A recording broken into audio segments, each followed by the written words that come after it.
ये है कि आप लोगों को सीए के हवाले से गाइडेंस प्रोवाइड की जाए कि सीए जो है वो बेसिकली व्हाट्स ऑल अबाउट, ठीक है। सीए में कितने स्टेजेस आ जाते हैं, क्या सीए का क्या स्ट्रक्चर है, ओवरऑल कौन कौन आप लोगों को पढ़ाएगा, कैसे हम जो है वो पूरा आप लेकर चलेंगे आप लोगों को। इंशाल्लाह जो है वो और टीचर्स भी हमें अभी ज्वाइन करेंगे तो वो भी आप लोगों को गाइड करेंगे।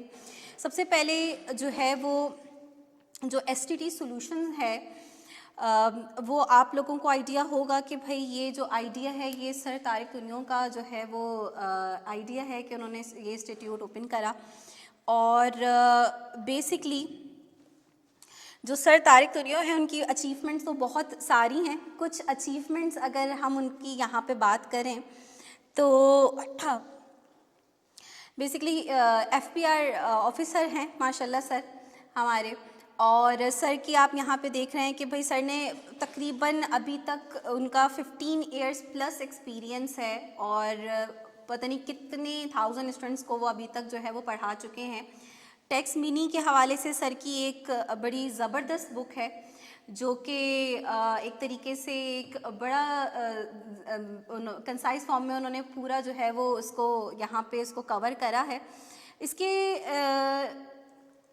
अलावा अगर आप सर तारिक तुनियों के हवाले से बात करें तो हम उनको टेक्स्ट मैन कहते हैं माशाल्लाह। He is expert of his field. Qualify किया है उन्होंने CSS 2004 में उन्होंने CSS क्वालिफाई किया था। देन उन्होंने ज्वाइन किया federal board of revenue FPR। Founder हैं STT के माशाल्लाह। IBA से उनका MBA भी हुआ हुआ है। तो ये सब जो है वो हम कहते हैं कि अब तो वो टीचर ऑफ टीचर्स हैं, यानी मेरे भी वो उस्ताद रह चुके हैं। तो माशाल्लाह सर की बहुत सारी जो है वो कह लें कि आप अचीवमेंट्स हैं और सर का ये एम है कि वो इसको जो है वो एजुकेशन को एक हायर लेवल पे लेकर जाएं और इसी वजह से उन्होंने जो है वो इस इंस्टीट्यूट की बुनियाद रखी है। अच्छा, सीए के हवाले से अगर मैं बात करूं, अच्छा शुएब कह रहे हैं कि भाई एडमिन रिप्लाई नहीं कर रहे। शुएब आप किस नंबर पे कांटेक्ट कर रहे हैं?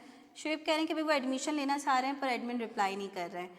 तो आप बता दें, आपसे मैं ऐसा करती हूँ कि आपको चैट में ही जो है वो नंबर मेंशन कर देती हूँ या फिर यहाँ पे भी शायद हमारे पास आ रहा होगा, तो आप जो है वो कांटेक्ट कर लीजिएगा।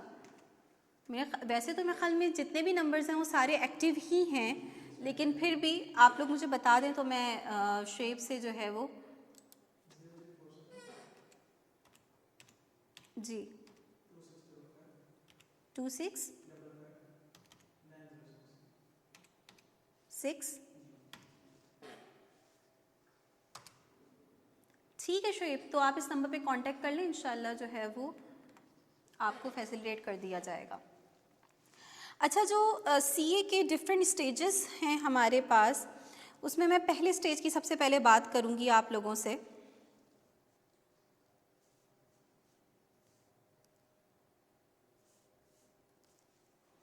तो जो फर्स्ट स्टेज हमारे पास सीए का आ जाता है वो है पीआरसी।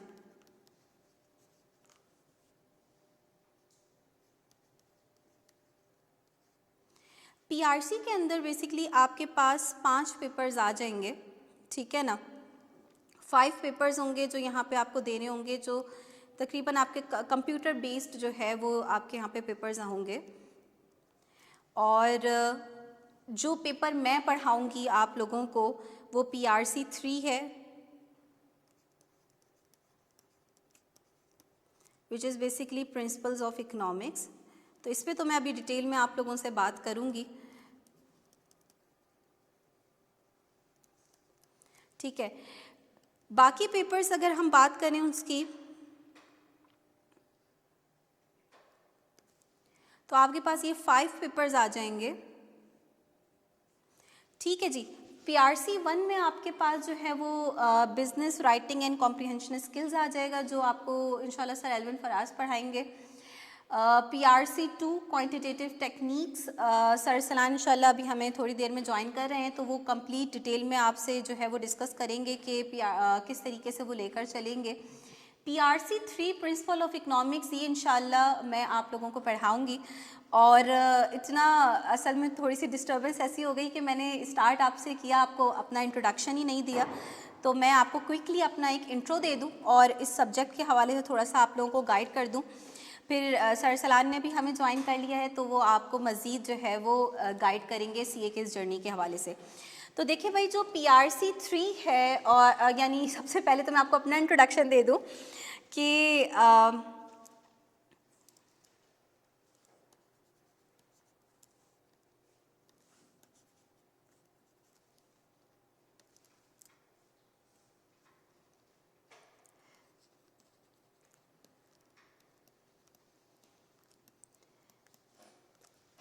तो my name is Zainab Zia, और अगर मैं अपनी क्वालिफ़िकेशन के हवाले से बात करूं तो I did my masters from Karachi university. अल्हम्दुलिल्लाह I had a honour of being double gold medalist in my field. Currently जो है वो मेरा MS जो है वो मैं परसू कर रही हूँ इन इकोनॉमिक्स। और मैं अगर अपने एक्सपीरियंस की बात करूँ तो भाई मेरा 5 इयर्स प्लस एक्सपीरियंस है अल्हम्दुलिल्लाह। तो मेरा 5 इयर्स प्लस एक्सपीरियंस है इकोनॉमिक्स पढ़ाने में। और करंटली मैं जो है वो ज़ियाउद्दीन यूनिवर्सिटी में भी जो है वो एज अ लेक्चरार जो है वो मेरी ज्वाइनिंग स्टार्ट होने वाली है।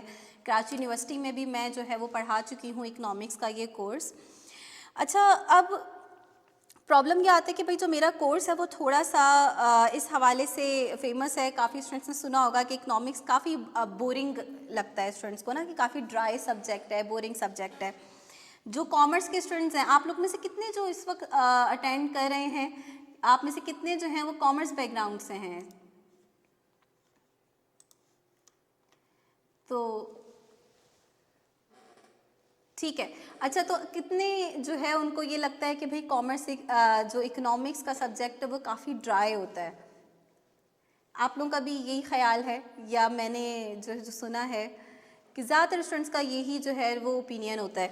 अच्छा देखिए, जो कॉमर्स के स्टूडेंट्स होते हैं उनको ऐसा फील होता है कि भाई जब वो CA स्टार्ट करते हैं तो उनको ऐसा होता है कि ठीक है, अकाउंटिंग उन्होंने पढ़ी हुई है, इकोनॉमिक्स पढ़ी हुई है, लेकिन जब आप CA के अंदर ये सब्जेक्ट्स पढ़ेंगे तो आपको डिफरेंस फील होगा कि भाई इंटर में नॉर्मली क्या होता है कि स्टूडेंट्स जो हैं वो जस्ट 5 ईयर के बेस पर पेपर दे रहे होते हैं, ठीक है ना, और उनकी कॉन्सेप्ट बिल्डिंग इतनी अच्छी नहीं होती। लेकिन यहाँ पे हमारे जितने भी टीचर्स हैं वो अल्हम्दुलिल्लाह अपने सब्जेक्ट्स में इतने एक्सपर्ट हैं कि वो हर सब्जेक्ट जो है वो आपको बहुत बेहतरीन तरीके से कॉन्सेप्ट बिल्डिंग जो है वो यहाँ पे टीचर्स करेंगे आपकी। तो जो प्रिंसिपल ऑफ इकोनॉमिक्स है इसमें कुछ स्टूडेंट्स को ये प्रॉब्लम आता है कि भाई सिर्फ वो समझते हैं कि भाई बोरिंग है, क्योंकि आज तक टीचर्स ने जो है ना उनको एग्जाम्पल्स के साथ जो है ना वो ये सब्जेक्ट नहीं पढ़ाया। जस्ट क्या किया कि भाई ये डेफिनेशन होती है, ये इसका 5 ईयर में ये क्वेश्चंस आते हैं, जस्ट उसकी प्रिपरेशन ऐसे कर रहे होते हैं स्टूडेंट्स। तो मेरा पहला पर्पस जो होता है वो ये होता है कि इस सब्जेक्ट को इंटरेस्टिंग बनाना है स्टूडेंट्स के लिए। और उसके लिए मैं क्या करती हूँ कि जब भी हम कोई कॉन्सेप्ट पढ़ते हैं तो उसकी रियल लाइफ एग्जांपल्स देख रहे होते हैं कि भाई अगर लॉ ऑफ डिमांड है तो उसकी रियल लाइफ एग्जांपल क्या है, ठीक है ना। लॉ ऑफ डिमांड जैसे मैं आपको एग्जांपल के तौर पे बताऊँ, वो स्टूडेंट जिन्होंने पहली दफ़ा ये टर्म लॉ के बारे में सुना है, लॉ ऑफ डिमांड सिंपल आपको ये बात बताता है कि भाई जब किसी चीज़ की प्राइस बढ़ती है तो उसकी क्वांटिटी डिमांड कम हो जाती है। इसी तरीके से जब उसकी किसी चीज़ की प्राइस कम होती है तो उसकी डिमांड बढ़ जाती है। तो हम इसकी एग्जांपल लेते हैं कि हमें दिख रहा है जैसे आजकल अभी 25 दिसंबर की जो सेल लगी उसमें हमें क्या दिखा कि जब सेल लगी तो भाई लोगों का रश लग गया ना, ठीक है। सब लोगों ने जो है वो अपनी, क्योंकि लोगों की परचेसिंग पावर बढ़ गई, ठीक है ना, डिमांड ज़्यादा हो गई। तो हमें ये प्रैक्टिकली ये चीज़ें होती हुई दिखती हैं। इकोनॉमिक्स की सबसे अच्छी बात ये कि इकोनॉमिक्स जो है वो आपको आपके सराउंडिंग के बारे में ही एजुकेट कर रही होती है, आपको इकोनॉमी के बारे में बताती है कि भाई इकोनॉमी कैसे चलती है।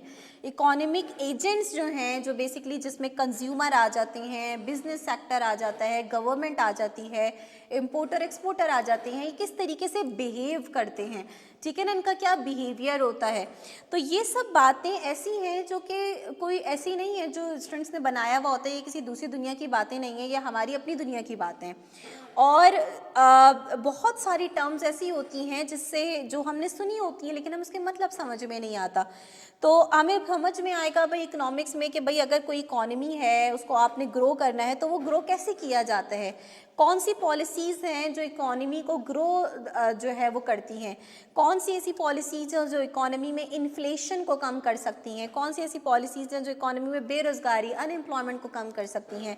तो ये सारी बातें आपको इकोनॉमिक्स से सीखने को मिलती हैं। फिर एक बिजनेस सेक्टर जब आप अक्सर बाद में जाकर जो है वो एजुकेशन के बाद कोई अपना कोई बिजनेस कर रहे हैं आप लेट्स से, तो बिजनेस में जब कोई आप प्रोफेशनल लाइफ में जाते हो तो भी आपको पता चलता है कि भाई जो पॉलिसीज़ हैं उसका कैसे जो है वो इफेक्ट आ रहा होता है। जी बिल्कुल अली, फिजिकल पॉलिसी भी एक पॉलिसी है, मॉनेटरी पॉलिसी एक पॉलिसी है जो सेंट्रल बैंक जो है वो आपका इम्प्लीमेंट करता है।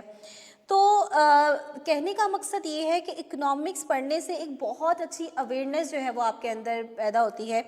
और आप देखें कि भाई अब हर फील्ड में, यानी मेडिकल फील्ड के भी जो स्टूडेंट्स हैं उनको भी इकोनॉमिक्स जो है वो पढ़ाई जा रही है। क्यों?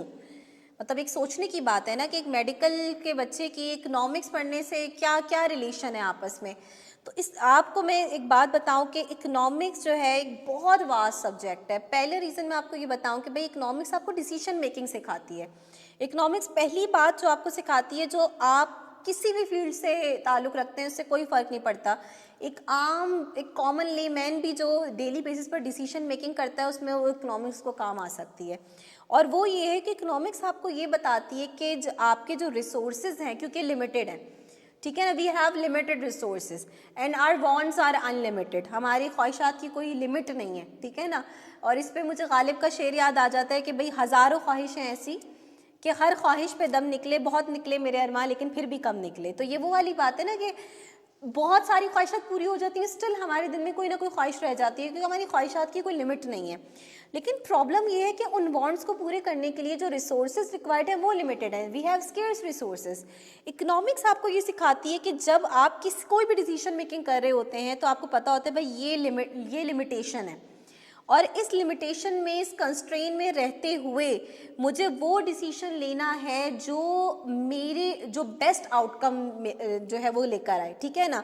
तो हम अपनी चॉइस मेकिंग करते हैं और हम बेस्ट आउटकम की तरफ जाते हैं। अब एक मेडिकल का स्टूडेंट सोचता है कि भाई मुझे क्यों इकोनॉमिक्स पढ़ाई जा रही है, तो वो एक मेडिकल का स्टूडेंट भी इस वजह से इकोनॉमिक्स को ऐसे अप्लाई कर सकता है कि भाई लेट्स से कि किसी पैंडमिक के टाइम में, जैसे कोविड के टाइम में, एक मेडिकल के स्टूडेंट जानता है कि भाई बेड्स लिमिटेड हैं, वैक्सीन लिमिटेड है, ये सब लिमिटेड हैं। अब इन लिमिटेशंस को देखते हुए मैंने कैसे फैसिलिटेट करना है अपने पेशेंट्स को, किसको प्रायोरिटी देनी चाहिए मुझे इस टाइम में कि मैं जो है वो बेस्ट आउटकम क्रिएट कर सकूं, ज़्यादा से ज़्यादा लोगों को फ़ायदा पहुंचा सकूं। तो बेसिकली इकोनॉमिक्स आपको जो है वो ये सब डिसीजन मेकर बनाती है, एक बेस्ट डिसीजन मेकर बना रही होती है, मैं तो ये कहूँगी, ठीक है ना। बाकी अगर हम बात करें पेपर के हवाले से, क्योंकि हर स्टूडेंट की जो पहला इंटरेस्ट होता है वो ये कि भाई पेपर कैसा आता है और पेपर कैसे पास करेंगे हम, तो इस हवाले से अगर मैं थोड़ी सी आप लोगों से बात करूं तो भाई देखिए कंप्लीट जो है वो एमसीक्यूज़ बेस्ड पेपर होगा आपका इकोनॉमिक्स का। और इस यहाँ पे जो आपके पास एमसीक्यूज़ आएंगे वो 50 एमसीक्यूज़ यहाँ पे आते हैं हमारे पास इकोनॉमिक्स के अंदर, और टोटल मार्क्स जो है वो 100 मार्क्स का आपका पेपर होता है। इसका मतलब ये हुआ कि भाई ईच एमसीक्यू कैरीज 2 मार्क्स, ठीक है ना। और आपको आईकैप ने इसका सिलेबस प्रोवाइड किया हुआ है, आईकैप की बुक है, पूरे स्टडी टेक्स्ट है जो कि हमें सिलेबस के बारे में गाइड करती है कि भाई हमने कौन कौन से टॉपिक्स की प्रिपरेशन करनी है। और मैंने इसको इस तरीके से डिज़ाइन किया हुआ है कि भाई क्योंकि पूरी बुक जो है वो ड्यूरिंग क्लास हमें थोड़ा सा उसको रीड करना मुश्किल होता है क्योंकि ज़ाहिर है बुक तो पूरे डिटेल में होती है। तो मैंने आप लोगों के लिए जो है वो क्या किया हुआ है कि मैंने ये वर्क क्यों नहीं कर रहा, ठीक है, तो मैंने इसको इस तरीके से डिज़ाइन किया है कि मैंने आप लोगों के लिए पहले जो है वो पीपीटी स्लाइड्स प्रिपेयर करी हुई हैं फॉर एवरी चैप्टर,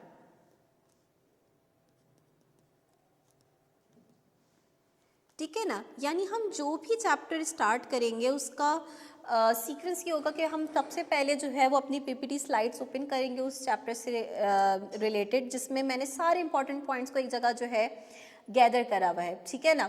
तो टोटल हमारे पास 13 चैप्टर्स हैं, हर चैप्टर की मैं आपको स्लाइड प्रोवाइड करूंगी। देन हम क्या करेंगे कि उसकी जो कॉन्सेप्ट बिल्डिंग करके फिर हम जाएंगे एमसीक्यूज़ पे। तो आपको हर चैप्टर से रिलेटेड मैंने एमसीक्यू बैंक तैयार किया हुआ है, और टोटल जो है वो आपको तकरीबन 2000 प्लस एमसीक्यूज़ मैं प्रोवाइड करूंगी, जो मोर देन इनफ होंगे। मैं कहती हूँ स्टूडेंट्स को कि भाई मेरे जो ये एमसीक्यूज़ हैं इनकी प्रैक्टिस करने के बाद आपको कोई दूसरे एमसीक्यूज़ प्रैक्टिस करने की ज़रूरत ही नहीं है।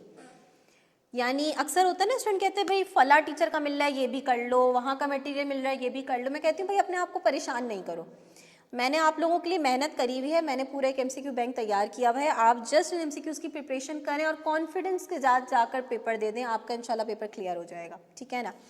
अब जब हमने कॉन्सेप्ट बिल्डिंग कर ली, एमसीक्यूज़ की प्रिपरेशन कर ली, तो ये चेक करने के लिए कि हमारी प्रिपरेशन कितनी अच्छी हो गई है, हम क्या करते हैं कि हर चैप्टर के बाद उसका एक क्विज कंडक्ट करते हैं, ठीक है ना। ठीक है ना, तो हम क्या करेंगे कि हर चैप्टर के बाद उसका क्विज जो है वो हम कंडक्ट करेंगे, जिससे हमें पता चलेगा कि हमारी प्रिपरेशन कितनी अच्छी हो गई है, ठीक है ना। और फिर अगेन जब लास्ट में पेपर का टाइम आता है तो स्टूडेंट्स काफ़ी पैनिक करते हैं कि भाई अब जो है वो इतना कुछ है, मिस क्या क्या पढ़ें, कैसे तैयारी करें, 2000 प्लस एमसीक्यूज़ बैठ के कैसे तैयारी करेंगे।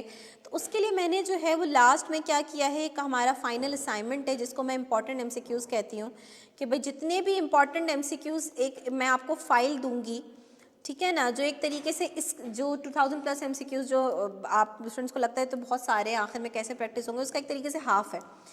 तो मैं आपको जो है वो एक एमसीक्यूज़ की फ़ाइल ऐसी प्रोवाइड करूँगी जो आपके मोस्ट इम्पॉर्टेंट एमसीक्यूज़ होंगे ना, इनको आप कह लें मोस्ट इम्पॉर्टेंट, ठीक है ना, जिसमें से तकरीबन आपका जो है हाफ पेपर जो होगा वो आपका लग जाएगा इंशाल्लाह इस फाइल में से, ठीक है।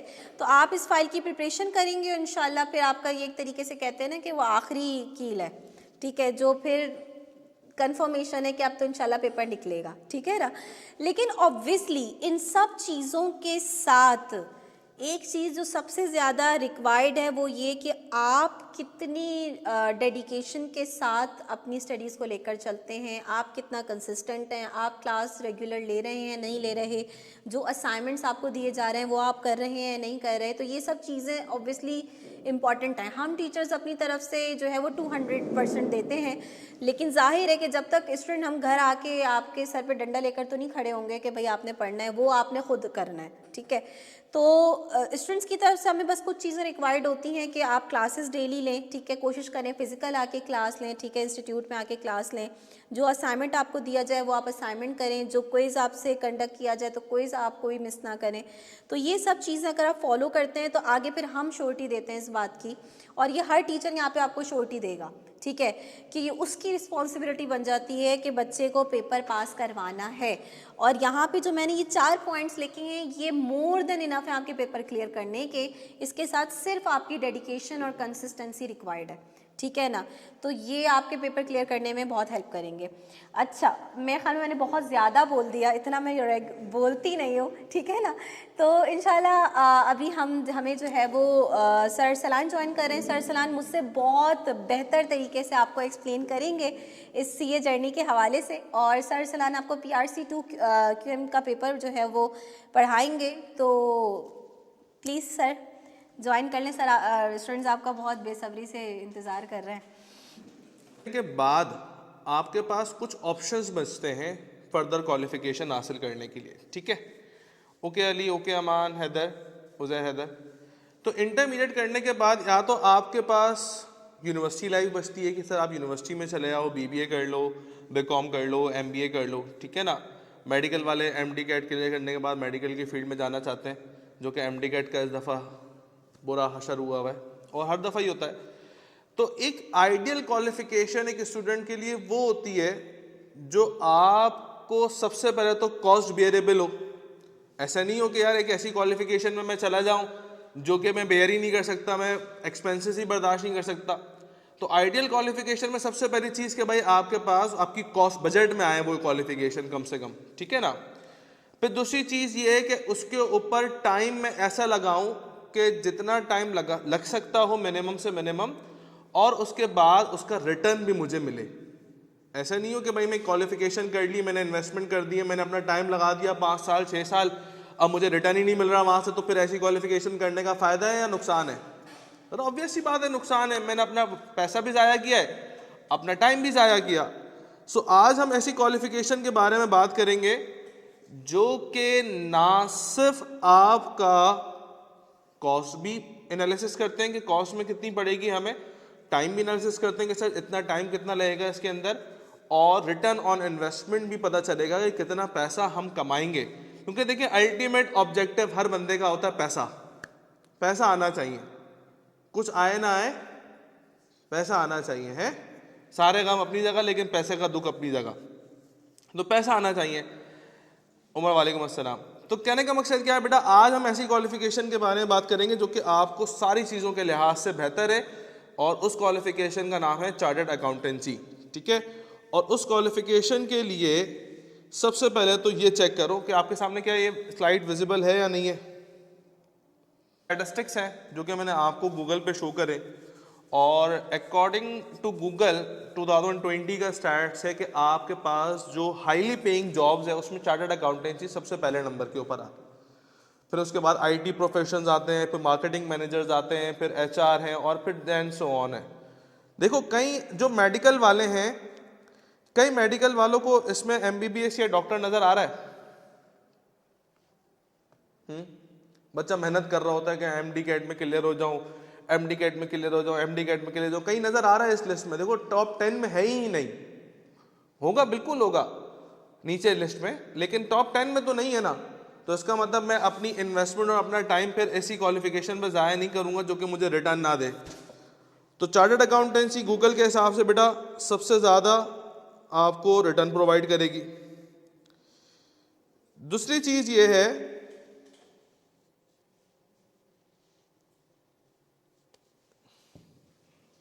दूसरी बात ये आती है मेरे प्यारे बच्चों आपके पास कि अगर हम इसकी कॉस्ट को एनालिसिस करें, अगर हम इसकी कॉस्ट को एनालिसिस करें कि अबे यार ये क्या बार बार यहीं से आ रही है ये,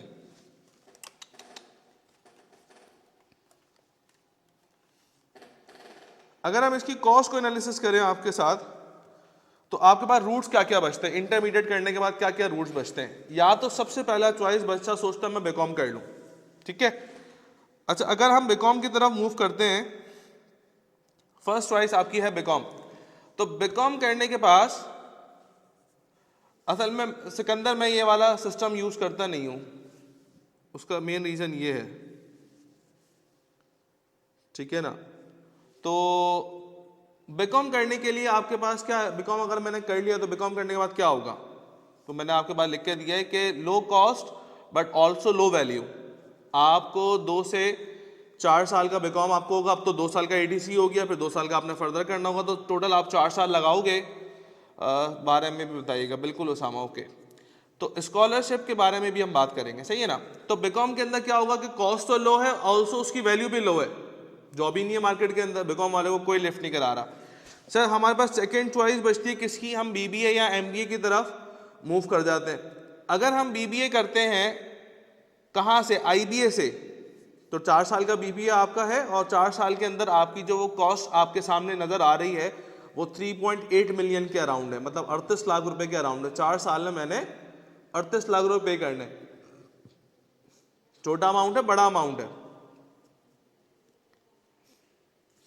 जी भाई ऑनलाइन स्टूडेंट, छोटा अमाउंट है, बड़ा अमाउंट है, 40 लाख रुपए के करीब देने मैंने 4 साल के अंदर, वो काफी बड़ा, भाई मेरे से बंदे के लिए तो काफी बड़ा अमाउंट है, ठीक है ना। अच्छा सर, अगर हम बीबीए किसी हल्की यूनिवर्सिटी में आ जाते हैं, इकरा यूनिवर्सिटी के अंदर आ जाते हैं बीबीए, तो अराउंड कोई 9.5 लाख का पड़ेगा। स्टिल 9.5 लाख रुपए एक अच्छा फिगर है, बड़ा फिगर है। सर फिर बेनिफिट भी उसी हिसाब से होंगे ना, फिर तो जब पैसे ज्यादा लगा रहे हैं तो बेनिफिट भी उसी हिसाब से होंगे। और देख लेते हैं बेनिफिट्स का, लिखा हुआ both these options have low value in the market, market में जॉब्स ही नहीं है। आपको मैं ऑनेस्टली बात बताऊं, जितनी मार्केट की जॉब्स इस टाइम के ऊपर अवेलेबल हैं, वो क्वालिफिकेशन के साथ साथ बेसिक जो रिक्वायरमेंट मांगते हैं ना, वो 2 से 3 साल वर्किंग एक्सपीरियंस का मांगते हैं। अब मुझे एक बात बताओ, एक बच्चा जो इंटरमीडिएट का था वो इकरा यूनिवर्सिटी चला गया, वहां से उसने बीबीए कर लिया, 4 साल में 9.5 लाख रुपए लगा दिए, क्या उसने कई साल अपना गैप किया? कुछ मिस किया? नहीं, कुछ मिस नहीं किया। अब वो वर्किंग एक्सपीरियंस कहां से लेके आए? मुझे बताओ भाई, कोई तो हो जो फ्रेश वालों को उठाए, काम सिखाए, तो मैं उस जॉब के लिए एलिजिबल होऊंगा। कोई एक कंपनी फ्रेश वालों को रखने के लिए तैयार नहीं है। हर किसी को चाहिए एक्सपीरियंस बंदा, तो मैं एक्सपीरियंस कहां से लेके आऊंगा? घर में तो मैं सीखने सारा एक्सपीरियंस। तो यहां पर एक बहुत बड़ा ग्लिच आता है, मार्केट से हम कंपेयर नहीं कर पाते अपने आप को, खासतौर पर बीबीए एमबीए वाले, ठीक है ना सर। फिर थर्ड ऑप्शन प्रोफेशनल क्वालिफिकेशन की तरफ आ जाते हैं, और प्रोफेशनल क्वालिफिकेशन में आपके सामने लिखा हुआ है ACCA। ACCA क्या है? Associate chartered certified accountant. ये यूके की क्वालिफिकेशन है, और वो भी कॉमर्स बेस्ड ही, अकाउंटेंसी ऑडिट की क्वालिफिकेशन है। और लिखा हुआ है क्या है? More expensive than CA due to high rate of British pound, क्योंकि ब्रिटिश पाकिस्तानी करेंसी वैसे ही डेप्रिशिएट होती रहती है, पाउंड वैसे ही इंक्रीज होता रहता है। आपको पता है एनुअल सब्सक्रिप्शन जो है ACCA की, वो को 50 से 60 हजार रुपए करीब है। जो ACCA के फाइनल्स के पेपर हैं उनकी 1-1 लाख रुपए तो एग्जामिनेशन फीस है। मतलब मुझे पेपर देना है तो मैंने 1 लाख रुपए पे करना है पहले पाकिस्तानी। अच्छा, उनके लिहाज से तो कुछ ही पाउंड मांग रहे हैं वो, 100 पाउंड, 150 पाउंड, 200 पाउंड, उनके लिए तो वो 200 पाउंड ही है। लेकिन भाई हमारे लिए तो वो 1 लाख रुपए बन गई कॉस्ट। और फिर ACCA की अगर हम कंपेयर करें एज कंपेयर टू CA को, तो लिखा हुआ है less value as compare to chartered accountancy. तो फिर क्यों ना ऐसी क्वालिफिकेशन हम करें जिसकी वैल्यू भी ज़्यादा हो और वो सुप्रीम भी हो। तो बेटा चार्टर्ड अकाउंटेंसी कॉमर्स की फील्ड की, अकाउंटेंसी की फील्ड की, ऑडिट की फील्ड की सबसे सुप्रीम और सबसे बड़ी क्वालिफिकेशन है। इस बात को ध्यान में रखिएगा। और उसके आगे हमने लिख के दिया है कि फोर्थ चॉइस के ऊपर कि कॉस्ट लो है और वैल्यू, गूगल ने आपको बता दी थी कि वैल्यू क्या है, वो तो मैं खुद नहीं बताऊंगा। The only qualification that guarantees you are paid articleship and return on investment all of the above work under a CA। और इसके अलावा जितने भी ऊपर के सारे लोग हैं वो सब चार्टर्ड अकाउंटेंसी के अंडर काम करते हैं। अच्छा, एक बात को याद रखिएगा, CA की लाइफ के अंदर ना टोटल CA की जो ड्यूरेशन है वो 5.5 साल की है। कितने साल की है? 5.5 साल की। अच्छा, अगर कोई बच्चा BBA या MBA करता है तो उसको कितने साल लगेंगे MBA करने में? BBA करे और फिर MBA करे, कितने साल लगेंगे उसको? सर 4 साल का BBA वो करेगा, 2 साल का वो MBA करेगा, कितने साल हो गए? 6 साल। CA करने में हमें कितने साल लग रहे हैं? 5.5 साल। टाइम की बचत है या नहीं है? सर बिल्कुल है। चलो टाइम मोरलेस हम सेम रख लेते हैं कि भाई 6 साल वहां भी लग रहे हैं, 6 साल आपको यहाँ भी लग रहे हैं, आपके यहाँ पे 5.5 साल आपका CA के अंदर लगेगा। टोटल BBA और MBA के अंदर मिला के कितने पेपर्स दोगे? BBA और MBA में मिला के कितने पेपर्स देंगे आप? भाई कम से कम भी जो पेपर्स हैं BBA के वो अराउंड कोई 42-43 के करीब है, 42 या 44 ऐसे हैं। कितने? 46 है। तो 46 पेपर्स हैं, कोई अराउंड 20-24 पेपर्स आप उसके लगा लो, ठीक है। तो भाई ये 60-65 पेपर, 65 तो पेपर्स हो गए यार, 65 तो पेपर्स मैंने देने। CA के अंदर कितने पेपर्स देने? CA के अंदर आपने देने हैं 21 पेपर्स, 21 पेपर्स। अब कहाँ मैंने 65 पेपर्स देने थे और कहाँ मैंने 21 पेपर्स देने, तो 3 बच्चों के भी पेपर बनाऊंगा तब भी नहीं होंगे 65। तो भाई आ रही मेरी बात समझ में? तो कहने का मकसद क्या है बेटा, उसामा सईद कह रहे हैं न्यू स्कीम जो है वो न्यू स्कीम में 18। भाई न्यू स्कीम की बात ही नहीं कर रहे, अभी तो करंट स्कीम की बात कर रहे हैं। आने वाले दौर में पाकिस्तान का प्राइम मिनिस्टर कौन होगा? अब मुझे क्या पता भाई कौन होगा, जब आने वाला साल होगा तब देखा जाएगा। आज के दौर में कौन है वो मैटर करता है।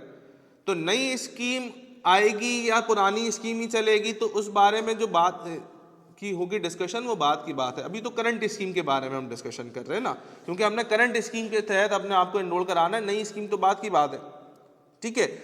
तो कहने का मकसद क्या है बेटा कि आज के दौर में जो CA के अंदर पेपर्स हैं वो टोटल 21 पेपर्स हैं। बिकॉज उसमें BBA वगैरह MBA वगैरह के अंदर कुछ 65-64 पेपर, 66 पेपर के करीब बन रहे हैं। तो पेपर्स की तादाद तो बहुत ज़्यादा है, पेपर्स की तादाद भी यहाँ कम है।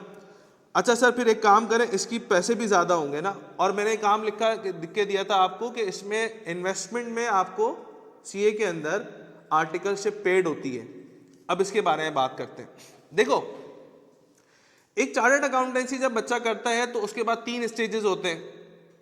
तो 3 स्टेजेस के अंदर पहली स्टेज उसकी PRC की है, जिसमें मिस ने आपको बता दिया कि 5 पेपर्स होते हैं। दूसरी स्टेज उसकी कैफ की है जिसमें उसके बाद 8 पेपर्स होते हैं। फिर तीसरी स्टेज उसके बाद सी एफ फाइनल्स की जिसको सी फैब और MSA बोलते हैं। सी फैब के अंदर 6 हैं, MSA के अंदर 2 हैं। तो इस तरह से आपका स्ट्रक्चर खड़ा हुआ है CA का। जब आप अपने पास कैफ को क्वालिफाई कर लेते हो, PRC में आपने 6 महीने लगाए और आपने कैफ के अंदर लेट से 1.5 साल लगाया। 8 पेपर्स है ना, 3 पेपर्स एक दफ़ा दिए, फिर 3 पेपर्स एक दफ़ा दिए, फिर बचे 2 पेपर्स और एक आपके पास जो है वो प्रेजेंटेशन स्किल्स वाला पेपर है, तो वो पेपर मिला लो। तो टोटल आपने 2 साल के अंदर क्या क्वालिफाई कर लिया बेटा? कैफ क्वालिफाई कर लिया। कैफ क्वालिफाई करने का मतलब है कि आपका CA आधा हो चुका है। आपका CA क्या हो चुका है? आधा हो चुका है। मुझे बताओ टोटल CA की ड्यूरेशन कितनी थी? ऑनलाइन वालों बेटा प्लीज मेरे साथ इंटरेक्टिव रहे जरा मैसेज के थ्रू। टोटल CA की ड्यूरेशन कितनी थी? 5.5 साल की। 5.5 साल में से कैफ क्वालिफाई होते होते कितने साल लगा दिए मैंने? 2 साल लगा दिए। बचे कितने साल? 3.5 साल। बचे कितने? अरे भाई बोलो कितने साल बचे भाई? Online students please. तो बचे हमारे पास 3.5 साल। अब इस 3.5 साल के अंदर क्या करना है? मैंने रिमेनिंग 8 पेपर्स भी ICAP को देने हैं और प्लस आर्टिकल्स भी करनी है कि इंडस्ट्री के अंदर मार्केट के अंदर चल क्या रहा है, तो वो मैंने आर्टिकल्स भी आपको करनी है। तो इसका मतलब ये होता है कि जब आप क्वालिफाई हो गए तो आपको 3.5 साल इंडस्ट्री का एक्सपीरियंस होगा। आप क्वालिफाई तो हो गए, एक बाप क्वालिफिकेशन आपने कर ली, साथ में एक्सपीरियंस कितना है? 3.5 साल का। मुझे बताओ MBA वाले ने BBA वाले ने भी तो 6 साल लगाए, तो उसके बाद एक्सपीरियंस कितना है? कितना एक्सपीरियंस है उसके पास? 0, नील बटा सन्नाटा। उसको बुकिश नॉलेज तो है लेकिन प्रैक्टिकल नॉलेज नहीं है। चार्टर्ड अकाउंटेंसी वाले के पास मेरा भाई 3.5 साल का इंडस्ट्री का एक्सपीरियंस है। उसको ये पता है कि मार्केट में ऑडिट कैसे होता है, उसको ये पता है कि टैक्सेशन की अकाउंटिंग कैसे करते हैं, टैक्सेशन को कैसे कैलकुलेट करते हैं, उसको ये पता है कि लॉस किस तरीके से वर्क करते हैं। आ रही मेरी बात समझ में? तो चार्टर्ड अकाउंटेंसी के अंदर आपको ना सिर्फ सब्जेक्ट नॉलेज दी जाएगी, सब्जेक्ट नॉलेज के साथ साथ उनकी प्रैक्टिकल एक्सपीरियंस भी दिया जाएगा। जैसे भाई मेडिकल में नहीं होता कि मेडिकल में साथ साथ हाउस जॉब आपको करनी होती है। पहले आपको बताएंगे बेटा इंजेक्शन इस नस में लगाना है, नहीं मिले तो वो एक धागा यहाँ से बांधो, यूं यूं करो, नस बाहर आएगी। वो तो बुक में पढ़ा दिया, लेकिन फिर अब प्रैक्टिकल भी तो करना है। आप जाएंगे किसी हॉस्पिटल के अंदर, हाउस जॉब करेंगे, वहां पर चेक करेंगे यहाँ से नस बाहर आ रही है, यहाँ से आ रही है, तो मतलब जो भी क्राइटेरिया उनका है। तो कहने का मकसद क्या है कि फिर वो बुकिश नॉलेज के साथ साथ उसको एप्लीकेबल कर रहा है, तो रियल लाइफ में उसका कॉन्सेप्ट क्लियर हो गया। तो CA के अंदर भी ये होता है कि जो आपको पढ़ाया जा रहा है वो आप इंडस्ट्री में अपनी आंखों से देख रहे हो, तो क्यों ना आपके कॉन्सेप्ट उससे ज्यादा स्ट्रांग होंगे या नहीं होंगे?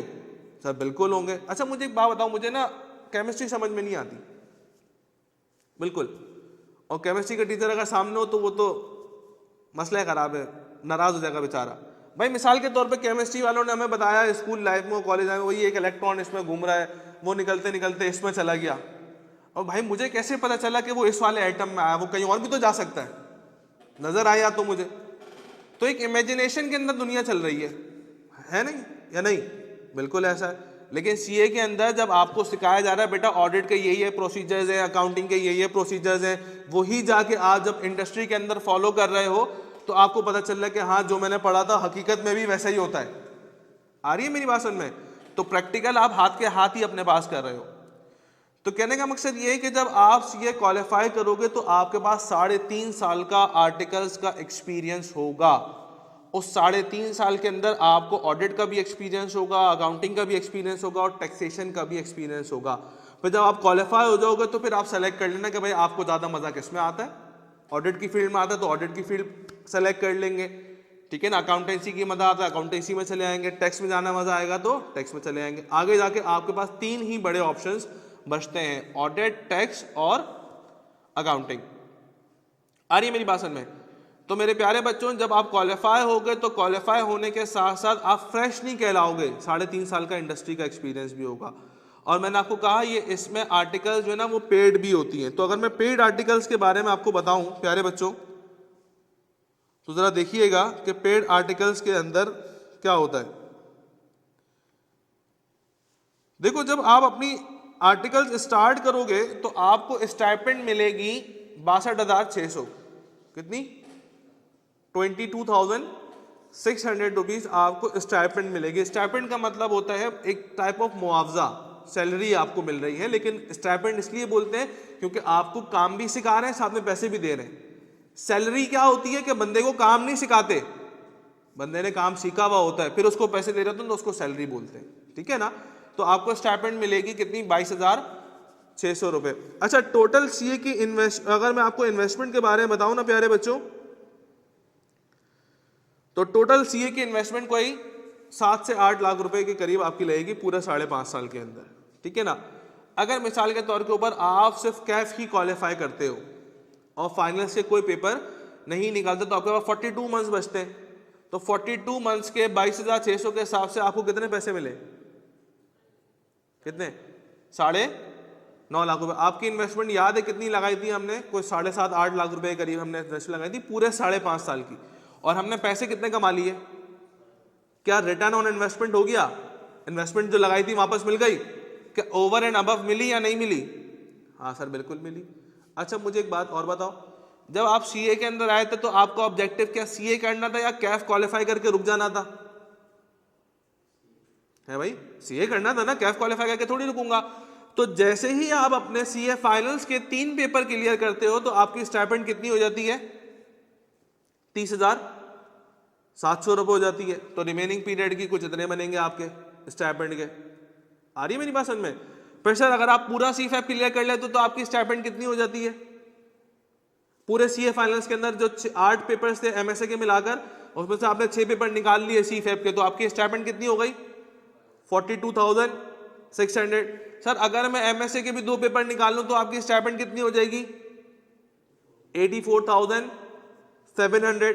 एक आपको एक बात बताऊं, एक छोटा सा इनसाइट, जब आपने स्टाइपेंड स्टार्ट की थी ना तो आपकी स्टाइपेंड थी 22,600 रुपए। ये वो स्टाइपेंड है जो फर्म देगी। प्लस इसके अलावा जब आप ऑडिट के ऊपर जाते हैं तो क्लाइंट जिसका आप ऑडिट करने जा रहे होते हैं, तो उस ऑडिट क्लाइंट जो होता है वो आपको 2 तरीके की चीजें प्रोवाइड करता है। एक आपको कन्वेंस अलाउंस देगा, ठीक है भाई, सर रोजाना के आपके कन्वेंस के आपको मिसाल के तौर पर 500 रुपीज दिए, अब पूरे 3 महीने ऑडिट करना है आपने, ठीक है ना। आप पूरे महीने गए तो पूरे महीने में आपके 500 रुपए के हिसाब से कितने बने, 15,000 रुपीज बने, वो इसमें भी ऐड कर लो, ठीक है। अच्छा, एक कन्वेंस अलाउंस के पैसे थे, दूसरा आपको लंच के पैसे देता है, फूड के पैसे देगा। या तो वो लंच आपको प्रोवाइड करेगा कि सर आपको जो मंगाना है वो आप ऑर्डर कर लें, बस बिल हम खुद पे करेंगे।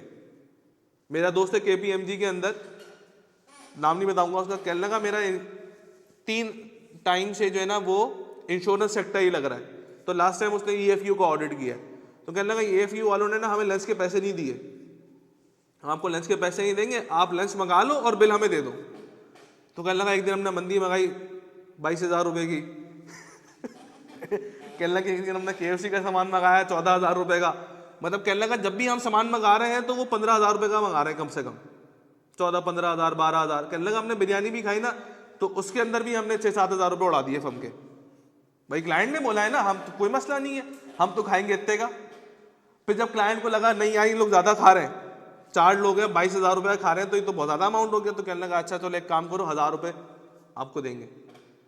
तो इसका मतलब ये हुआ कि 1,000 रुपीज पर बंदा ये मिला आपको फूड का, और 500 रुपीज किसके मिले थे, और कन्वेंस अलाउंस के मिले, तो 1,500 रुपये तो आपको पर डे ये मिल गए, आपको स्टाइपेंड अलग मिल रही है जो फर्म दे रही है, 1,500 रुपीज डेली के आपको ये मिल गए। तो एक अच्छा खासा पैकेज आपका जो है वो एक स्टाइपेंड के टाइम पे जब आप कैफ क्वालिफाई होगे तो एक अच्छा पैकेज आपका जो है ना वो उसी टाइम बनना शुरू हो जाएगा। लेकिन हमारा ऑब्जेक्टिव ये स्टाइपेंड या कन्वेंस अलाउंस लेके गुजारा नहीं करना है, हमारा ऑब्जेक्टिव था सीए करना है। तो सर सीए करने के बाद क्या होगा, सर सीए करने के बाद क्या होगा, मैंने नीचे लिख के दिया है क्वालिफाइड चार्टर्ड अकाउंटेंट। क्या है लिखा है बेटा, क्या लिखा है, sky is the limit. Sky is the limit का मतलब क्या है, what is the meaning of sky is the limit. आपको पता है starting salary of a chartered accountant क्या है,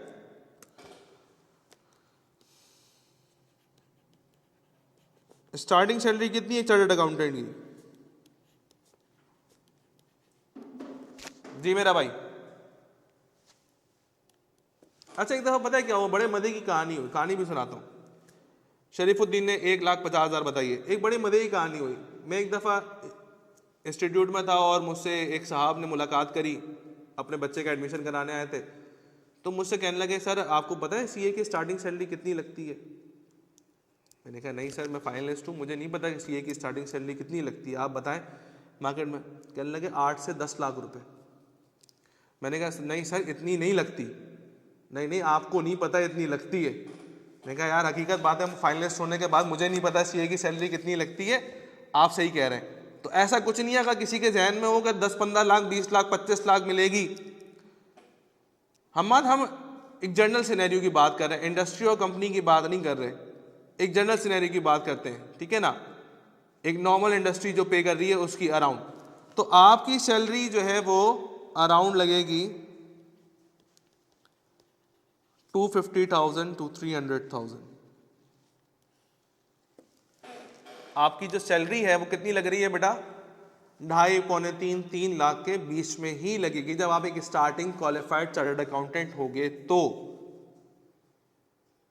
आ रही है मेरी बात समझ में। इसके अलावा गाड़ी या मेडिकल वो सब चीज़ें अलग है, वो सारी चीज़ें अलग है। तो आपको मिनिमम से मिनिमम जो पे मिलेगी वो 2.5 लाख रुपए के करीब मिलेगी बेटा। आप किसी थकी हुई भी इंडस्ट्री में चले आओगे ना, किसी थकी हुई भी कंपनी में चलेगा तब भी आपको 2.5 लाख के अराउंड पैसे मिलेंगे। अच्छा सर आपको अगर मिसाल के तौर पर 2-30 ऑफर हो रहे हो, एक कंपनी से कॉल आई आपको 2-30 ऑफर कर रही है, what you will do, joining दोगे या नहीं दोगे? हाँ भाई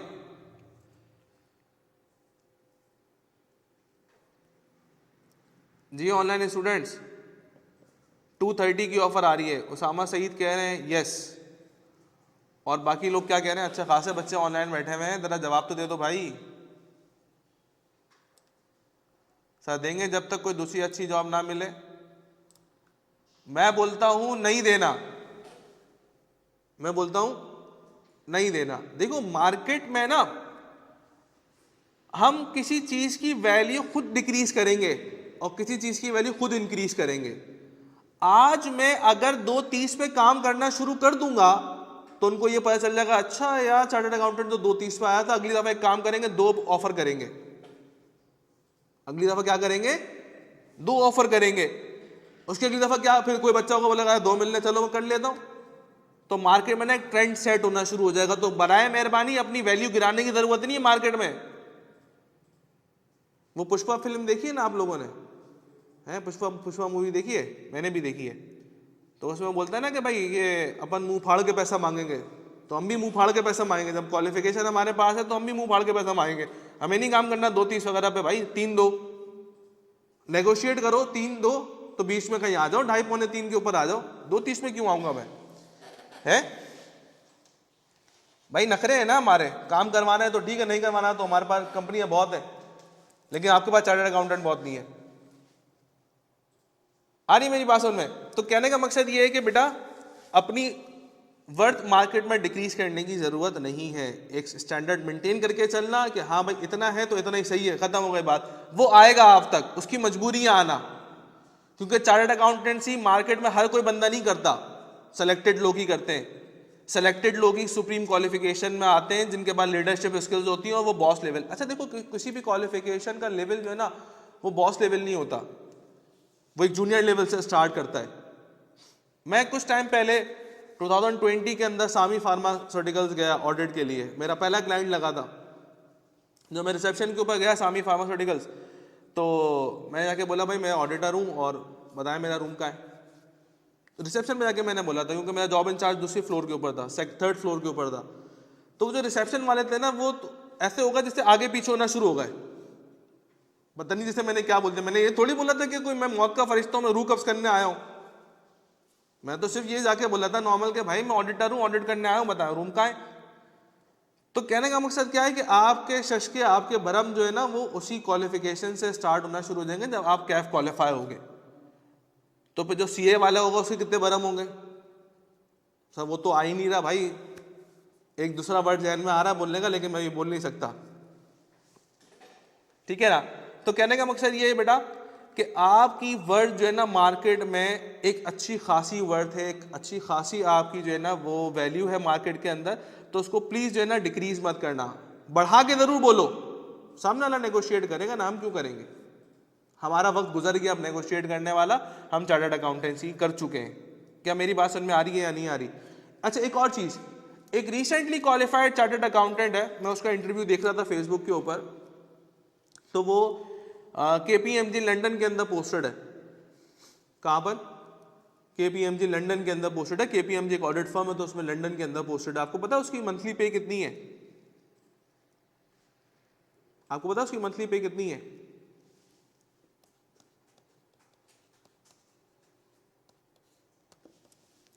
इतनी है। कितनी लिखी मैंने? 12,500 नहीं कह रहा हूं, या 1,25,000 नहीं कह रहा हूं।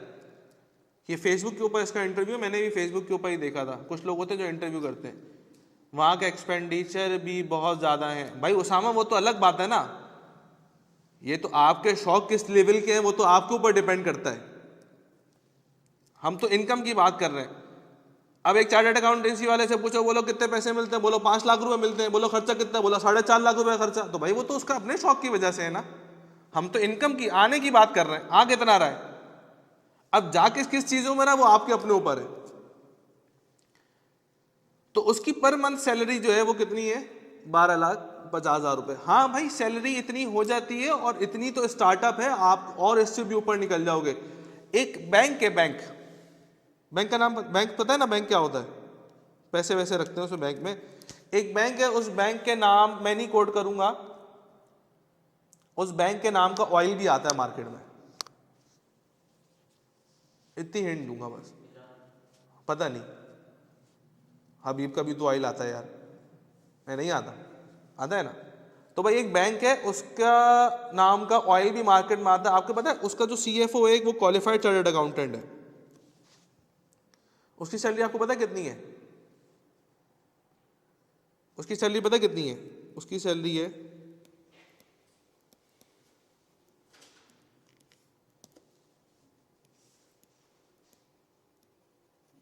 कितनी लिखी बेटा? 3.4 मिलियन, 34 लाख रुपए पर मंथ की सैलरी है उस बंदे की। जिसको बोलते हैं 34 लाख रुपए। बंदा गिनने बैठे तो हाथ दर्द करेंगे कि भाई थोड़ा रेस्ट दो, थोड़ी देर बाद गिनना। आ रही मेरी बात सुन में? तो फिर उसके शशके, उसकी गाड़ियां, उसकी एकोमोडेशन वगैरह वो सब क्या होंगे? उसके हिसाब से होंगी भाई। उसको गाड़ी क्या क्या, करोला दी हुई होगी क्या, या सिविक दी हुई होगी? कौन सी गाड़ी दी हुई होगी?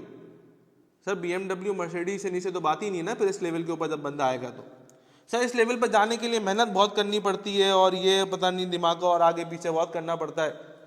तो मैं आपको एक बात बताता हूँ, देखो एक बात याद रखना, एक चार्टर्ड अकाउंटेंसी जब होगा ना, कर लेगा बंदा, तो he will become finance manager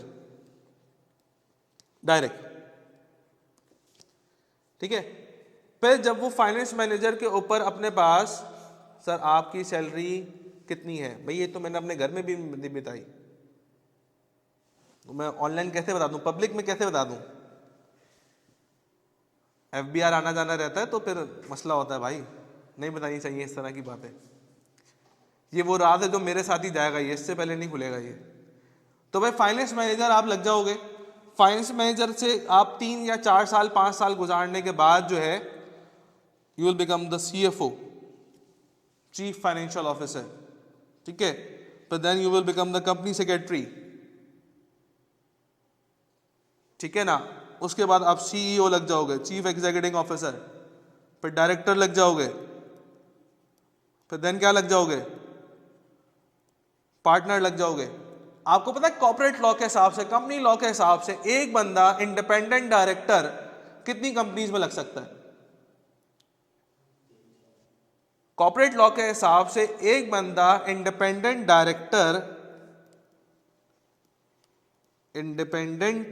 director कितनी कंपनीज में लग सकता है?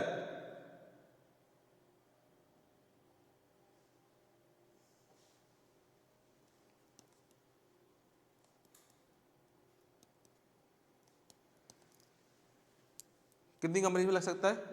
Not more than 7।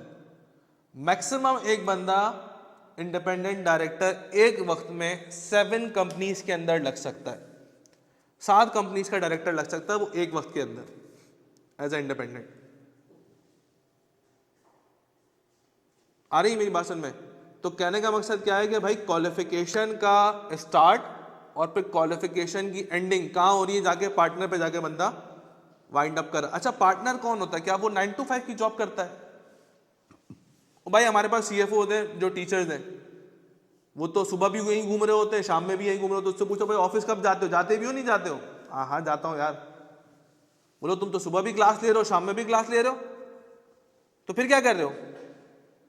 तो भाई CFO का काम थोड़ी करना है, CFO अपनी टीम से काम करवाता है, वो सिर्फ फाइनल रिव्यू करता है चीजों को देखकर। तो क्या लगता है जब CFO नहीं जा रहा तो पार्टनर जाता होगा नहीं जाता होगा? पार्टनर या डायरेक्टर ना कंपनी में कदम रखने को तौहीन समझते हैं अपनी। तो फिर ये तुम कोई सैलरी किस बात की लेते हो इतने लाखों रुपए? एक्सपीरियंस की सैलरी लेते हैं, रिव्यू करने की। उनका 10 मिनट का काम, उनकी 10 मिनट की ब्रीफिंग आगे कंपनी के 6 महीने निकाल देती है, ठीक है ना? क्योंकि एक्सपीरियंस इतना हो जाता है, बातें वो इस तरह की बता देते हैं, लीड इस तरह की दे देते हैं। भाई मेरे साथ अपने साथ हुआ, भाई मेरा फाइनेंशियल स्टेटमेंट ना बैलेंस नहीं आ रही थी, मैं फर्म में पार्टनर के पास गया, मैंने कहा सर बैलेंस नहीं आ रही। उसने मुझे 2-3 चीजें सर्कल करके दी, उसने फाइनेंशियल स्टेटमेंट मुझसे लिए और एक नज़र देखा, बाकी अकाउंट्स में डिटेल नहीं देखी उसने पीछे क्या है, एक नज़र देखा, मुझे 2-3 बैलेंसेस उसने हाईलाइट करके दिए, कहने लगा जाओ उनको चेक करके आओ। तो जब मैं चेक करने गया दोबारा मैंने चेक किया, 3-4 दिन मैंने उसके ऊपर वर्किंग करी, उसमें से दो में एरर था, उन 4 में से 2 में एरर था। तो उसको कैसे पता चला कि यार इन 4 में? उसने तो स्टेटमेंट नहीं देखे, पीछे वर्किंग तो नहीं देखी। क्यों? उसका एक्सपीरियंस है, जब भी तो वो पार्टनर लगा हुआ है, उसका एक्सपीरियंस है, ये एक्सपीरियंस के ही वो पैसे ले रहा सारे। वरना मैं तो पिछले 1.5 महीने से लगा हुआ था, मुझसे तो नहीं हुआ था हिसाब किताब बैलेंस। क्या मेरी बात समझ में आती है नहीं आती स्टूडेंट्स? तो कहने का मकसद है प्यारे बच्चों के चार्टर्ड अकाउंटेंसी बेटा तुम्हें एक ऐसा लेवल दे देगी, एक ऐसा बूस्टअप दे देगी जो ना तुम्हारा एक फ्यूचर सिक्योर भी करेगी बल्कि एक ब्राइट फ्यूचर देगी। और इसके चांसेस ना अब्रॉड बहुत ज़्यादा हैं, पाकिस्तान में भी हैं और अब्रॉड भी हैं। अच्छा सर कितने चार्टर्ड अकाउंटेंट्स ऐसे हैं जो कि अपनी ऑडिट फर्म खुद खोल के बैठे हुए हैं, अपनी खुद की फर्म बना ली उन्होंने? बहुत से चार्टर्ड अकाउंटेंट्स ऐसे हैं जो कि अब्रॉड मूव कर जाते हैं, सर पैसा ज़्यादा मिल रहा है हम चले गए, फैमिली को भी वहाँ ले गए, पूरी फैमिली सेटल हो गई, ऐश कर रही है वहाँ पर, ठीक है बिल्कुल अच्छी बात है।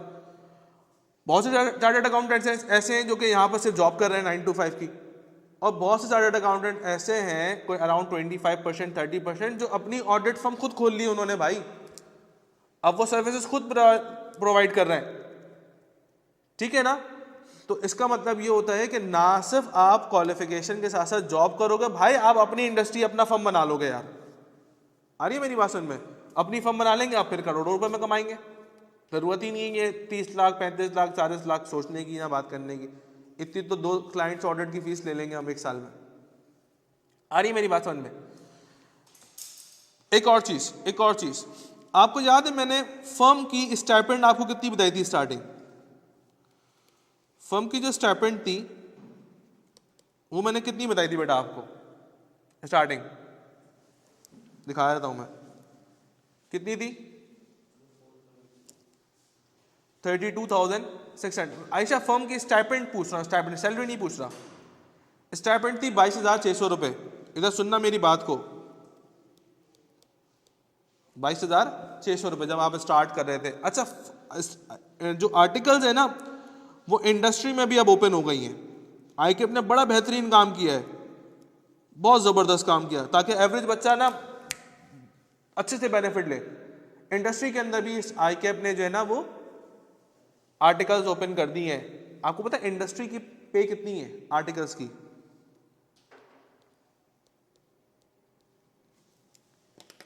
स्टार्टिंग पे आपको स्टाइपेंड की कितनी मिल रही है? 50 से 60,000 रुपए। तो वहां आपको कन्वेंस अलाउंस और लंच के पैसे नहीं मिल रहे होंगे, वहां वो मिल रहे हैं। तो सर फिक्स मिल रहे हैं, ज्यादा बेहतर है ना, है? तो आप क्या प्रेफर करोगे?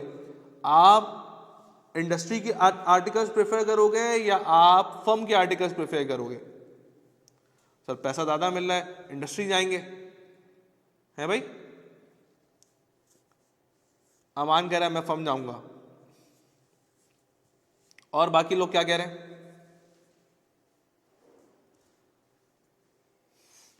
हाँ भाई बाकी लोग क्या कह रहे हैं? शरीफुद्दीन कह रहे हैं मैं भी फर्म जाऊंगा, और इतने सारे बच्चे ऑनलाइन है लेकिन जवाब सिर्फ मिनिमम से बच्चे दे रहे हैं। ओपन माय फर्म, लेकिन ओपन माय फर्म के लिए ओसामा पहले आपने आर्टिकल्स तो करनी होगी ना। आर्टिकल्स करने के लिए पूछ रहा हूँ कि किधर जाओगे, वो तो क्वालिफाई होने के बाद करोगे। देखो फर्म के लिए इसलिए अच्छा है कि मिसाल के तौर के ऊपर अगर आप इंडस्ट्री में जाओगे ना तो इंडस्ट्री का एक ही फाइनेंशियल स्टेटमेंट है, वही देख रहे हो, आपका एक्सपीरियंस जो है वो नैरो है, आपका एक्सपीरियंस नैरो है। क्यों? क्योंकि आप जो है वो एक ही जगह के अकाउंट देख रहे हो। लेकिन जब आप फर्म में जाओगे ना तो फर्म में पता चलेगा आपके हर 6 महीने बाद क्लाइंट चेंज हो रहा है, हर 6 महीने बाद क्या हो रहा है बेटा, क्लाइंट चेंज हो रहा है। तो आपको वेरियस एक्सपर्टीज मिल रही हैं, आपको हर जगह के अकाउंट्स को पता चल रहा है कि हाँ यार वो काम ऐसे करता है, वो काम ऐसे करता है, वो काम ऐसे करता है। आ रही है मेरी बात समझ में? तो एक्सपीरियंस ज्यादा कहाँ मिल रहा है, फर्म में मिल रहा है या इंडस्ट्री में मिल रहा है? सब फर्म में मिल रहा है। तो सर फर्म में तो पैसे तो कम मिल रहे हैं। तो आगे मुझे एक बात बताओ, अभी जब हम डायरेक्टर और पार्टनर के ऊपर थे तो वो पैसे किसके कमा रहा था, टाइम के या एक्सपीरियंस के? एक्सपीरियंस के। तो एक्सपीरियंस कहाँ से आएगा, फर्म से आएगा, इंडस्ट्री से आएगा? फर्म से आएगा सर। क्या बात समझ में आ रही है?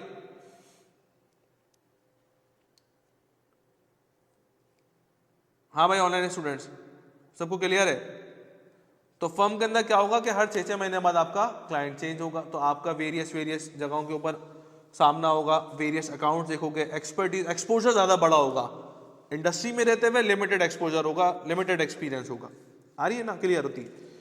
तो कहने का मकसद है बेटा ये एक रूट है चार्टर्ड अकाउंटेंसी का, ये एक फेज चार्टर्ड अकाउंटेंसी का जो कि आफ्टर क्वालिफिकेशन होता है। आफ्टर जब क्वालिफाई हो जाओगे तो उसके बाद का ये फेज है। सर उससे पहले क्वालिफाई होने के फेज से पहले आए, क्योंकि आज हम लोग क्वालिफाई होने के फेज से पहले खड़े हुए। आज हम क्वालिफाई होने के फेज से पहले खड़े हुए, क्वालिफाई होने के बाद खड़े हुए? सर क्वालिफाई होने के फेज से पहले खड़े हुए। आज की बात करें, चलो आज की बात करते हैं। अब देखो आज की बात में ये है प्यारे बच्चों कि आपका सीए, देखो सीए करने के लिए ना एक चीज चाहिए, बस सिर्फ एक चीज, सिर्फ एक चीज।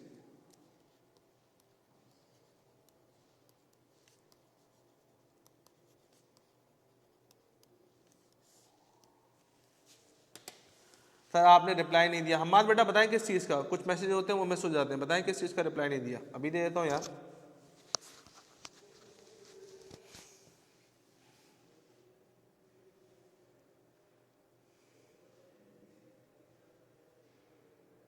आयशा बिल्कुल पॉसिबल है, इट्स वेरी मच पॉसिबल बेटा।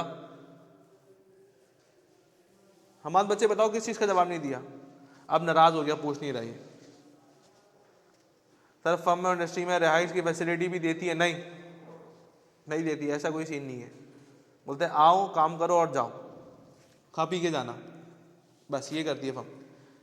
अच्छा जी, तो टीचर्स गाइडेंस एक ऐसा आपके पास एलिमेंट है जो बच्चा फॉलो करेगा पेपर उसके पास होंगे, ये बात याद रखना। आईकेप की किसी से पर्सनल दुश्मनी नहीं है? आईकेप तुम्हें जानता है? नहीं जानता। आईकेप मुझे जानता है? नहीं जानता। आईकेप किसी को नहीं जानता भाई। कौन टीचर है, कौन स्टूडेंट है, किसका बैकग्राउंड अच्छा है, किसका बैकग्राउंड बुरा है, किसका क्रिमिनल बैकग्राउंड है, किसका इंडस्ट्री का बैकग्राउंड, किसी को कुछ नहीं जानता आईकेप। तो आईकेप किसी का जानबूझ के पेपर नहीं रुकेगा, कोई पर्सनल दुश्मनी नहीं है उसकी, लेकिन उसका एक बेंचमार्क है। भाई बच्चा यहाँ तक तो आए ना, यहाँ तक तो आए, मेरे जो सवाल पूछ रहा हूँ उसका जवाब तो दे। मैं पूछ रहा हूँ तुम्हारा नाम क्या है, वो कह रहा मेरे अब्बू का नाम ये, तो पास करेगा नहीं करेगा? नहीं करेगा। मैं पूछ रहा हूँ, बच्चा जवाब कुछ लिख रहा है, तो आईकेप इस सिनेरियो के अंदर पास करेगा? नहीं सर नहीं करेगा, बिल्कुल। तो ये आईकेप का बेंचमार्क है। तो टीचर गाइडेंस मेरे प्यारे बच्चों एक ऐसा एलिमेंट है जो तुम लोगों ने अगर पकड़ लिया तो तुम्हारा पेपर पास होगा। अल्टीमेट ऑब्जेक्टिव हमारा पेपर पास करने के बाद याद रखना, पेपर पास होंगे आगे के सारे रूट्स ओपन हो जाएंगे। पेपर पास नहीं होंगे ये सारे डायरेक्टर वायरेक्टर आगे पीछे सब हवा में उड़ जाएंगे ये। तो कहने का मकसद ये है प्यारे बच्चों कि टीचर गाइडेंस हमेशा फॉलो करना। अच्छा एक बच्चा पता है क्या करता है, मिसाल के तौर के ऊपर, तुम्हारा नाम क्या लड़के? उमैर। अब ये उमैर नाम का बच्चा, ये बड़ा अच्छा है। अब 5 महीने का पीआरसी का बैच था, ठीक है। अब उमैर ने क्या किया, उमैर ने स्टार्टिंग के 2 मंथ जो है ना फिजिकल क्लासेस ली। क्या ली? फिजिकल क्लासेस ली। फिर उमैर ने बोला चलो एक काम करता हूँ सर, घर में शादी वगैरह भी है भाई की, मैं ऑनलाइन क्लासेस ले लेता हूँ। हमने कहा चलो ठीक है ऑनलाइन क्लासेस ले लो 1 महीने के लिए। बाकी कितने बचे? 2 महीने। ये 2 महीने भाई साहब कहाँ चले गए? रिकॉर्डेड के ऊपर। देखो एक बात याद रखना, इफेक्टिव असर्टिव हम बात तुम्हारी सोच इतनी दूंगा, सिर्फ पीआरसी तक नहीं दूंगा, कैफ लेवल पे भी दूंगा, फाइनल्स के लेवल पे भी दूंगा, और ऐसा एक इफेक्टिव पैटर्न तुम लोगों को बता दूंगा कि बस उसी को फॉलो करोगे, तुम्हारे इंशाल्लाह पेपर नहीं रुकेंगे। किसी की ताकत नहीं है पेपर तुम्हारा रोक सके, लेकिन बात है उस चीज को फॉलो करे बच्चा, फॉलो तो करे ना। तो कहने का मकसद क्या है कि भाई इस उमर नाम के बच्चे ने क्या किया कि 2 महीने फिजिकल क्लासेस ली, फिर 1 महीना ऑनलाइन ली, फिर रिकॉर्डेड पे चले गए। मतलब लीस्ट आ रहा हूं ना, जब पेपर करीब आने तो आपने मेहनत ज्यादा करनी है या कम करनी है? सर ज्यादा करनी है। पीआरसी में अगर 2 घंटे पढ़ना तो कैफ में ज्यादा पढ़ना है कम पढ़ना है? सर कैफ बड़ी स्टेज है ना, ज्यादा पढ़ूंगा। फिर कैफ के मुकाबले में सीफैब और बड़ी स्टेज है, तो ज्यादा पढ़ोगे कम पढ़ोगे? तो ज्यादा पढ़ूंगा ना, बड़ी स्टेज होगी मेहनत ज्यादा करूंगा, पेपर करीब आएंगे तो मेहनत ज्यादा करूंगा। सर यहाँ तो उल्टा हो गया, फिजिकल क्लासेस ले रहा था 2 महीने, फिर ऑनलाइन चला गया, फिर रिकॉर्डेड ही चला गया। अल्टीमेटली पेपर क्या होगा? पास और फेल। देखो हमेशा हमारे याद रखना, हमारा जो बैकवर्ड होने का जो है ना रीजन ही यही है कि हम अपने जो हमारे पास बेनिफिट्स है ना उनको गलत इस्तेमाल करते हैं। रिकॉर्डेड क्यों दिया गया? रिकॉर्डेड इसलिए कि मेरे टाइम के ऊपर क्या होता था, टीचर व्हाइट बोर्ड के ऊपर पढ़ाता था। अब अगर मैं 10 मिनट लेट आया हूं क्लास के अंदर और टीचर ने कोई पढ़ा के मिटा दिया तो गया, जाओ। अब अपने दोस्त से समझो जिसने टूटा फूटा समझाओ, कोई रिकॉर्डेड लेक्चर नहीं, कोई कुछ नहीं। टीचर मुंह नहीं लगाते थे बच्चे को, टीचर क्लास में बच्चे को जानता था, इसके अलावा बच्चे को नहीं पहचानता था। तो कहने का मकसद क्या कि एक गैप था ना, बच्चा सफर कर रहा था इस गैप की वजह से, और अगर बुखार है और तबीयत खराब हो गई, नहीं ले सका क्लास, तो ऑनलाइन तो होती नहीं थी, तो फिर ऑनलाइन दी गई। यार एक काम करो, चलो कोई मसला नहीं, घर बैठे ऑनलाइन ले लो। रिकॉर्डेड क्यों दिया? रिकॉर्डेड इसलिए दिया कि बाय एनी चांस अगर आपकी क्लास मिस हो जाती है या गैप आ जाता है या 10-15 मिनट की रह गई तो भाई रिकॉर्डेड से ले लो यार, छोड़ो नहीं ना उस चीज को, रिकॉर्डेड से ले लो। सर क्लास में आया था, आधा समझ में आया, आधा समझ नहीं आया, भाई रिकॉर्डेड देख लो, समझ आ जाएगा, बाकी आधा भी रिवाइज कर सकते हो आप मल्टीपल टाइम्स। आज का ये इतना आसान हो चुका है कि बच्चे को प्लेट में टीचर ये नवाला दे रहा है, बेटा ये सिर्फ खाना है तूने, पेपर पास होगा। अब बच्चा वही छोटे बच्चों की तरह मना कर रहा है। छोटे बच्चों की, मेरी छोटी सी बेटी है 1.25 साल की, तो उसको खाना खिलाओ ना तो वो यूं हाथ से मना करती है, यूं यूं करती है। तो वही हम लेके खड़े हैं भाई अभी बच्चे के आगे। सर मैंने काफ़ी सर से सुना है कि अगर एक पेपर डेली बेसिस पर 1.5 घंटे पढ़ा जाए तो पास होने के चांसेस इंक्रीज हो जाते हैं। देखो कंसिस्टेंसी मैटर करती है, टाइम मैटर नहीं करता। हम 1.5 घंटे का या 2 घंटे का बेंचमार्क नहीं बनाएंगे, हम कंसिस्टेंसी बनाएंगे कि सर रोज पढ़ेंगे। आप अपने मूड के हिसाब से पढ़ो, मैं बोलता हूं मूड के हिसाब से पढ़ो, लेकिन रोज पढ़ो, ठीक है ना। जरूरत नहीं है 1.5 घंटे पढ़ने की, 2 घंटे। आपको अकाउंटिंग में दिल करता है 2 घंटे पढ़ने का, 2 घंटे पढ़ो। आपका इकोनॉमिक्स में दिल करता है 3 घंटे पढ़ने का, 3 घंटे पढ़ो, लेकिन पढ़ो, रोज पढ़ो, थोड़ा थोड़ा पढ़ो। मुझे एक बात बताओ, सुनो सारे भाई, हमारे घर में एक टंकी है, इसमें इतने लीटर्स पानी है।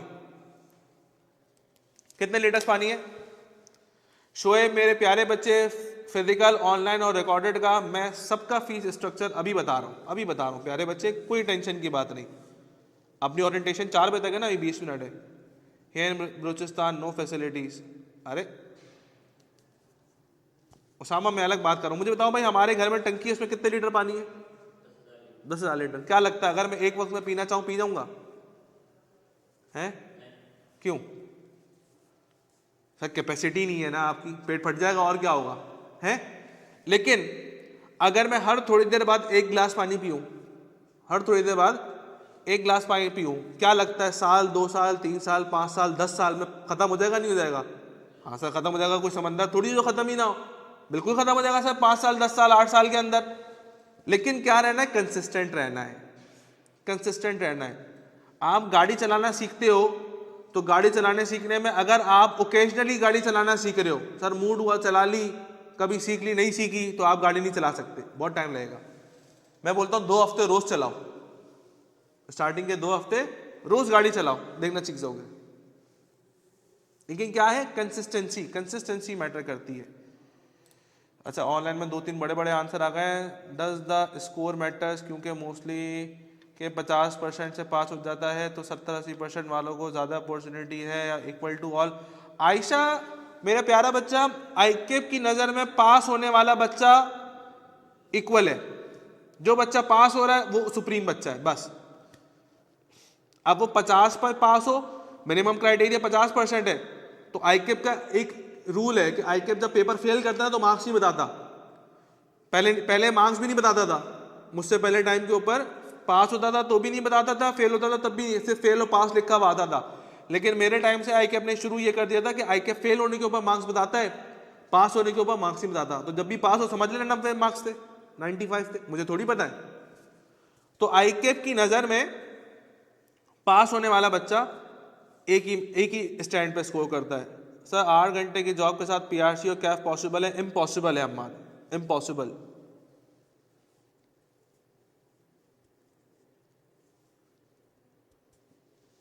जॉब आपकी स्टडीज के ऊपर बिल्कुल अफेक्ट करेगा, 1-8% नहीं 100% अफेक्ट करेगा, 100% अफेक्ट करेगा।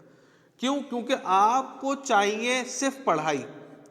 देखो मैं बोलता हूँ, कोई बंदा ट्यूशन पढ़ा रहा होता है, कोई बंदा छोटे मोटे काम कर रहा होता है, 15-20 हज़ार रुपये 30 हज़ार रुपये सर कमा रहा हूँ, देखो वो चीज़ छोड़ोगे तो बड़े ऑब्जेक्टिव पे आओगे ना।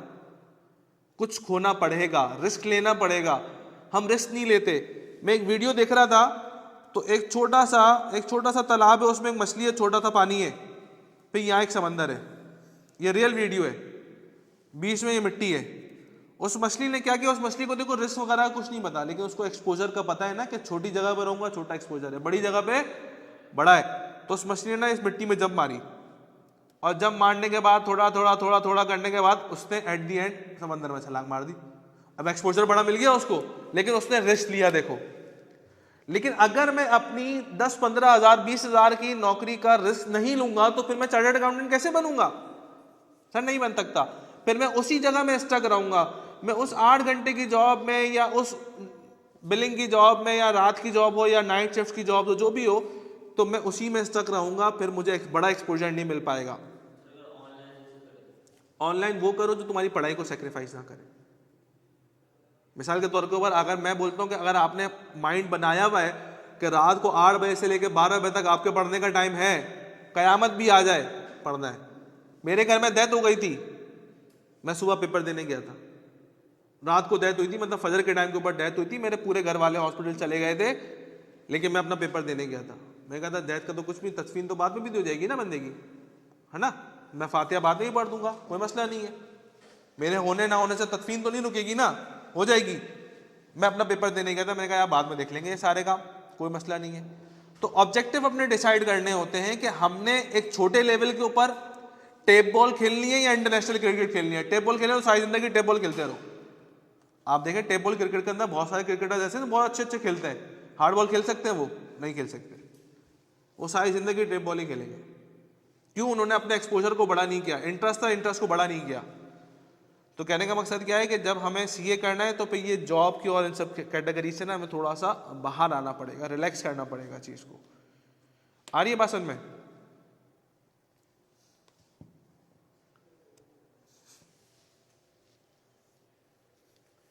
ओके, तो ये कुछ पीआरसी की फैकल्टी है आपके सामने, और फिर इसके बारे में हम फीस स्ट्रक्चर के बारे में, स्कॉलरशिप पॉलिसी के बारे में भी डिस्कशन करेंगे।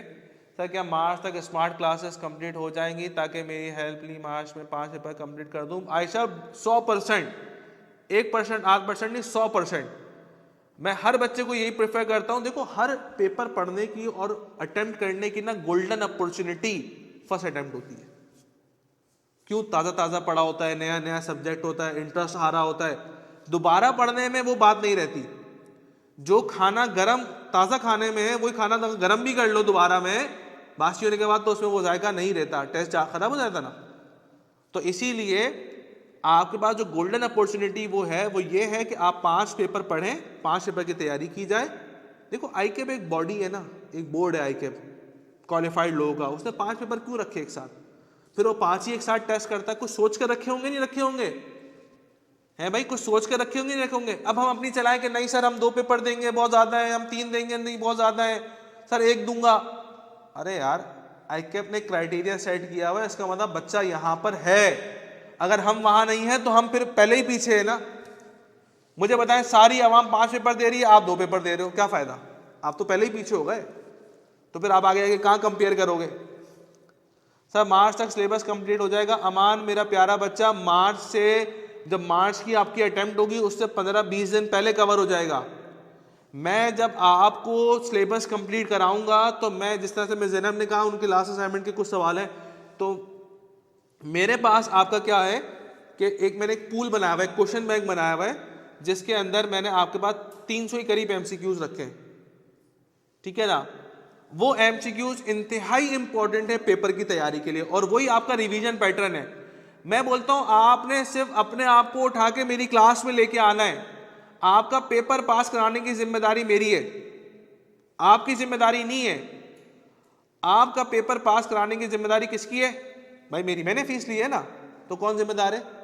मैं जिम्मेदार हूं। लेकिन एक क्राइटेरिया बताया, क्या करना है?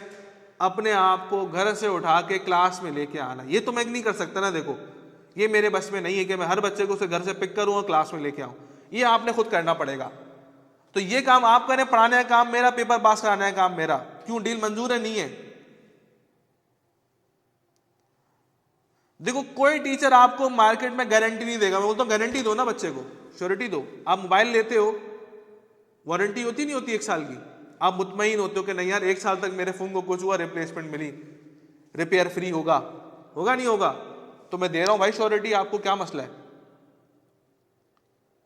आपका पेपर, जिम्मेदारी मेरी है पेपर पास कराने की। That difficult to attend 5 subjects in March background because of pre medical. देखो उसामा, तुमने अपने आप को पहले ही पीछे कर लिया कि सर मैं प्री मेडिकल का हूं तो मैं कैसे दूंगा। तुमने देखो अपना खुद बना लिया माइंड। कैसे पता चला कि तुम्हारे लिए डिफिकल्ट हो गया? क्या तुमने पहले पढ़े? नहीं पढ़े। क्या ये पेपर एडवांस लेवल से शुरू होंगे? नहीं। सर क्या बेसिक लेवल से पढ़ाया जाएगा? बिल्कुल बेसिक लेवल से पढ़ाया जाएगा। सर आपको बेसिक लेवल से उठा के एडवांस लेवल पे चला जाएगा। वो काम हमारा है कि आपको किस तरीके से ग्रो अप करके आपको एक बेसिक लेवल से, मेडिकल के लेवल से या इधर से उधर से करके आपको एक पेपर के लेवल के ऊपर लेके आना है। अच्छा मेरी एक आदत है, हमेशा याद रखना, मैं बाकी टीचर्स की तरह नहीं करता। मेरी हमेशा एक आदत है, क्या सर, पेपर में आईकेप के पेपर में ना ये लेवल का सवाल आता है। कहां पूछता है आईकेप? आईकेप यहां रह के सवाल पूछता है। हम क्लास में प्रैक्टिस पता है कहां तक की करते हैं? यहां तक की। हम क्लास में कहां तक की प्रैक्टिस करते हैं? यहां तक की। उसका रीजन क्या है? हाँ भाई उसका रीजन क्या है? उसका रीजन क्या है? आईकेप यहां पेपर पूछ रहा है सवाल, हम यहां प्रैक्टिस कर रहे हैं क्लास में। उसका रीजन ये कि जब आपका माइंड यहां चलना शुरू हो जाएगा तो यहां वाला सवाल क्या लगेगा? बच्चा लगेगा नहीं लगेगा? तो आप मेरे सारे स्टूडेंट्स से जितने भी पास हो चुके हैं अब तक, कोई 5000 के करीब बच्चे पढ़ा चुका हूं, ठीक है ना, जिनका अगर आप ट्रैक रिकॉर्ड मैं आपको बताऊं तो क्लासेस में बता भी दूंगा, तो ट्रैक रिकॉर्ड जो है पुराने पास स्टूडेंट्स का, वो कोई 96% 97% बच्चा पास है। सिर्फ 3% बच्चा फेल है। जिसने फेल होना, जिसने गाइडेंस फॉलो नहीं करेगा वो पास थोड़ी होगा, वो फेल ही होगा भाई। गाइडेंस फॉलो करेगा।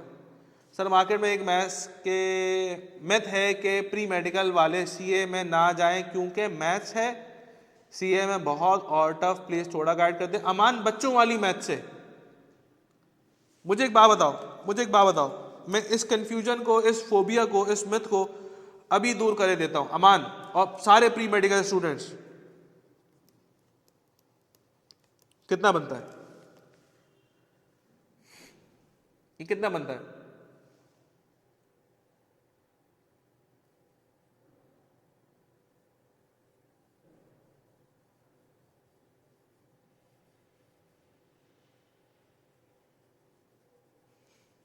हाँ भाई उमर, देखो कोई एक बच्चा नहीं जिसका आंसर गलत हो।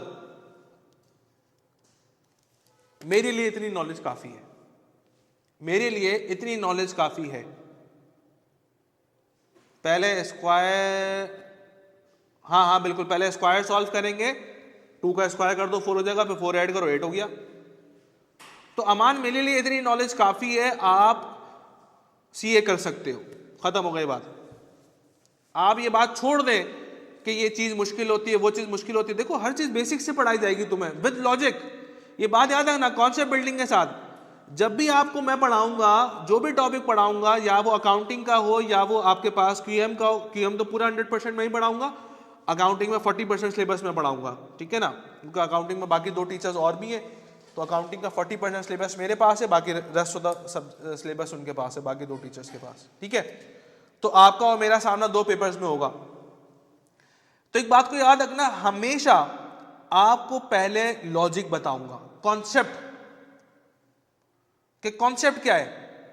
आज तक देखो हमने एक चीज पढ़ी कि -4 -8 होगा, माइनस माइनस प्लस, पढ़ा ही नहीं पढ़ा है, माइनस माइनस प्लस, हाँ सर सबने पढ़ा है।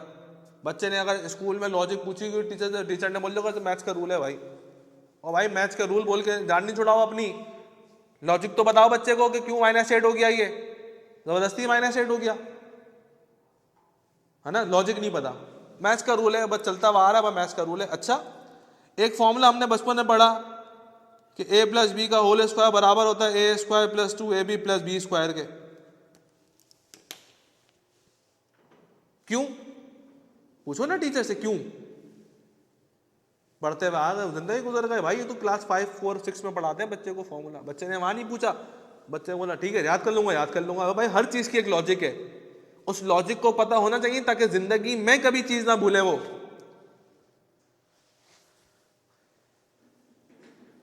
अमान इंशाअल्लाह हर एक चीज की लॉजिक, हर एक चीज, हर एक छोटा से छोटा पॉइंट जो तुम मुझसे पढ़ोगे सबके पहले उसकी लॉजिक दूंगा, फिर उसकी वर्किंग कराऊंगा, इस बात को याद रखना।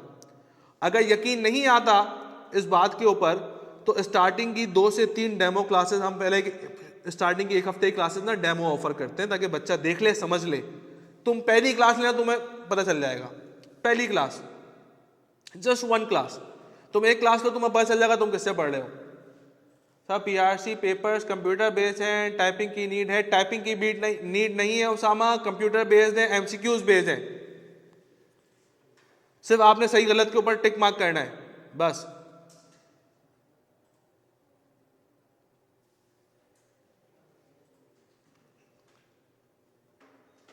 तो कहने का मकसद ये है बेटा कि मैं हर चीज की आपको श्योरिटी, एक चीज की श्योरिटी दूंगा कि जो बच्चा मेरी गाइडेंस को फॉलो करेगा, पेपर पास कराने की जिम्मेदारी मेरी है, उसने एक काम करना है कि मेरी गाइडेंस फॉलो करे और वो क्लास में प्रेजेंस हो। जो बच्चे फिजिकली कैंपस आ सकते हैं लाजमी फिजिकल लें। देखो फिजिकल चीज सब्स्टिट्यूट नहीं है किसी चीज का। मुझे एक बात बताओ, हम वो फूड ब्लॉगर्स की वीडियो देख रहे होते हैं मोबाइल वगैरह के ऊपर, देख के अच्छी लग रही होती नहीं लग रही होती है भाई, लेकिन क्या असल में उस चीज का मुझे टेस्ट आ रहा है, स्मेल आ रही है, फीलिंग आ रही है? नहीं आ रही सर, वो देख के लग रहा है कि अच्छा है बस, रियल लाइफ तो नहीं आ रहा ना। तो रियल लाइफ आने के लिए फिजिकल आना पड़ेगा। जो लोग आउट ऑफ सिटी हैं, उनके लिए कोई इशू नहीं है, वो तो परमानेंटली ऑनलाइन लेंगे। लेकिन जो इन सिटी हैं वो तो कम से कम कैंपस के ऊपर क्लास ले सकते हैं, और उनको चाहिए भी कैंपस के ऊपर क्लास लें, ठीक है ना। सिर्फ थोड़ा सा आने जाने का लगेगा, आधा पौना घंटा आने का, आधा पौना घंटा जाने का। केपीके से, क्वेटा से, कोई इशू नहीं है शरीफ, कोई मसला नहीं है प्यारे बच्चे, आप ऑनलाइन लो। ऑनलाइन फिजिकल में कोई फर्क नहीं है। मैं इसी तरीके से फिजिकल वाले को भी बता रहा हूं, इसी तरीके से मैं आपको भी बता रहा हूं। कोई ग्लिच नहीं है किसी चीज का, जो मैं यहां लिख रहा हूं वो आपको भी शो हो रहा है, वो फिजिकल वाले बच्चे को भी शो हो रहा है। हाँ, सिर्फ फिजिकल वाले के बाद एक बेनिफिट है, वो एसी में आके बैठेगा, आप लोग एसी में नहीं बैठोगे, ये मसला है बस। उसके लिए एक एसी भी लगाया हुआ है। आपकी स्मार्ट क्लासेस भी होंगी, ये स्मार्ट क्लासेस ही तो हैं कि मैं आपके सामने वर्चुअली बैठा हुआ हूं और मैं सारी बातें कर रहा हूं। इसी को तो स्मार्ट क्लासेस बोलते हैं, और किसको बोलते हैं? अच्छा, फीस स्ट्रक्चर के बारे में बात कर लेते हैं। बिल्कुल बिल्कुल, जो रिकॉर्डेड होंगी आपको जब एनरोल हो जाओगे ना आयशा बेटा, कि जब आप एनरोलमेंट करवा लोगे, एडमिशन करा लोगे अपना, तो आपको एडमिन वाले एक आईडी और पासवर्ड जनरेट करके देंगे आपका सेपरेट। आप पोर्टल डाउनलोड, पोर्टल की वो लिंक भी भेज देंगे, आप पोर्टल डाउनलोड कर लोगे प्ले स्टोर से एप्लीकेशन। उस एप्लीकेशन के ऊपर जाके आप अपनी आईडी और पासवर्ड से साइन इन करोगे। जैसे ही लॉग इन करोगे तो पोर्टल ओपन हो जाएगा। जो जो कोर्सेज आपने परचेज किए होंगे उन सब के रिकॉर्डेड लेक्चर्स, लाइव क्लास के लिंक, सब वहां पे चीजें मेंशन होंगी। व्हाट्सएप ग्रुप में आपको, रजिस्टर ग्रुप में आपको ऐड कर दी जाएगा, तो आने वाला शेड्यूल कल वाली क्लासेस का शाम में शेयर हो जाएगा कि भाई सुबह 9 से 11 एक क्लास है, 11 से 2 एक क्लास है, 2 से 3 एक क्लास है, बस खत्म। ठीक है। और आपकी क्लासेस की जो टाइमिंग होगी वो इन बिटवीन सुबह कितने बजे से अवेश, सुबह 10 बजे से 11 बजे से, सुबह 11 बजे से लेकर शाम को कोई 4 बजे तक क्लासेस होंगी आपकी। सबसे एंड में मेरी क्लास होगी, 3 बजे मेरी क्लास होती है, 3 से 4:30, ठीक है ना। बाकी इसके अलावा आपकी जो सुबह की क्लासेस हैं वो सुबह 11 बजे से लेकर, तो अच्छा एक कन्वीनियंट टाइम है तुम लोगों के लिए क्लास लेने के लिए। ऐसा नहीं है कि सुबह 7 बजे उठाया हुआ है क्लास लेने के लिए, अबे नहीं भाई, बच्चा खुद भी नहीं उठ सकता, मैं पता है। सुबह 7 बजे नहीं उठाएंगे, 11 बजे तो ले सकते हो ना क्लास। अब सर मैं उठता ही 2 बजे, अब ये तुम्हारा मसला है यार कि 2 बजे उठते हो तुम, ठीक है। अच्छा, फी स्ट्रक्चर की बात कर लेते हैं। मैंने कहा था कि सारी चीजें मैं ओरिएंटेशन में डिस्कस करूंगा। फी स्ट्रक्चर के साथ साथ स्कॉलरशिप पॉलिसी।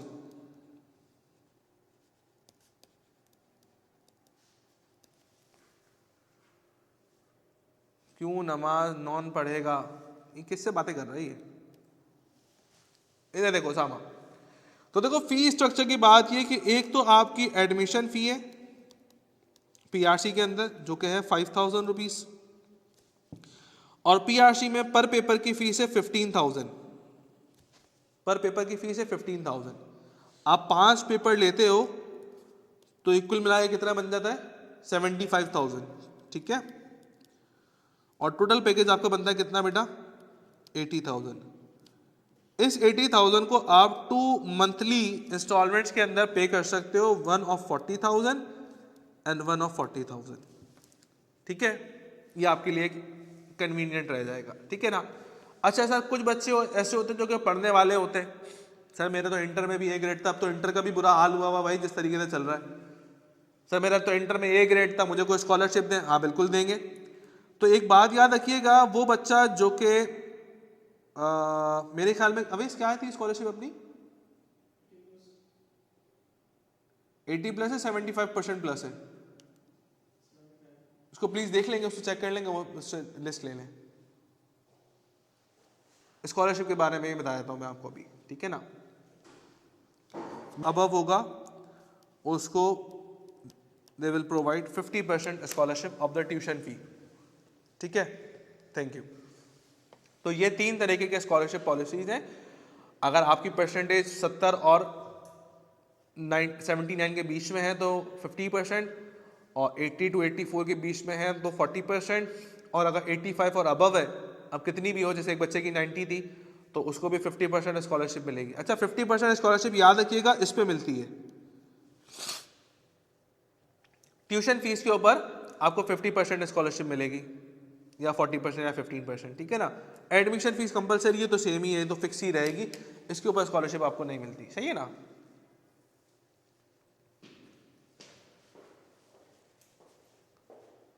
अच्छा एक बात और है, जेन्युइनली मैंने चेक किया ये क्राइटेरिया देखने के बाद, मार्केट में सर्वे किया, मैंने कहा यार इस्लामाबाद वगैरह में कुछ 1.25 लाख रुपए, 1,30,000 1,40,000 रुपए पीआरसी का पैकेज बन रहा है 5 पेपर्स का।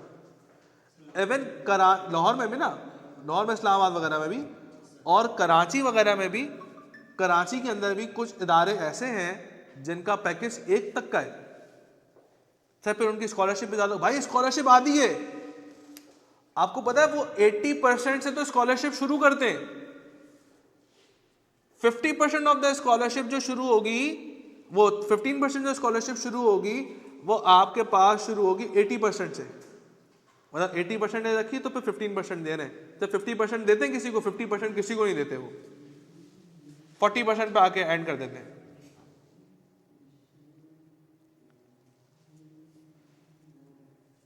उसामा चीजों में फर्क है, हम मार्केट के अंदर बैठे तो हमें पता होता है कौन सी जगह में क्या काम हो रहा है, वो मैं यहाँ अभी ओपनली नहीं बता सकता, लेकिन हमें सबका पता है कि मार्केट में कौन बंदा क्या कर रहा है, ठीक है।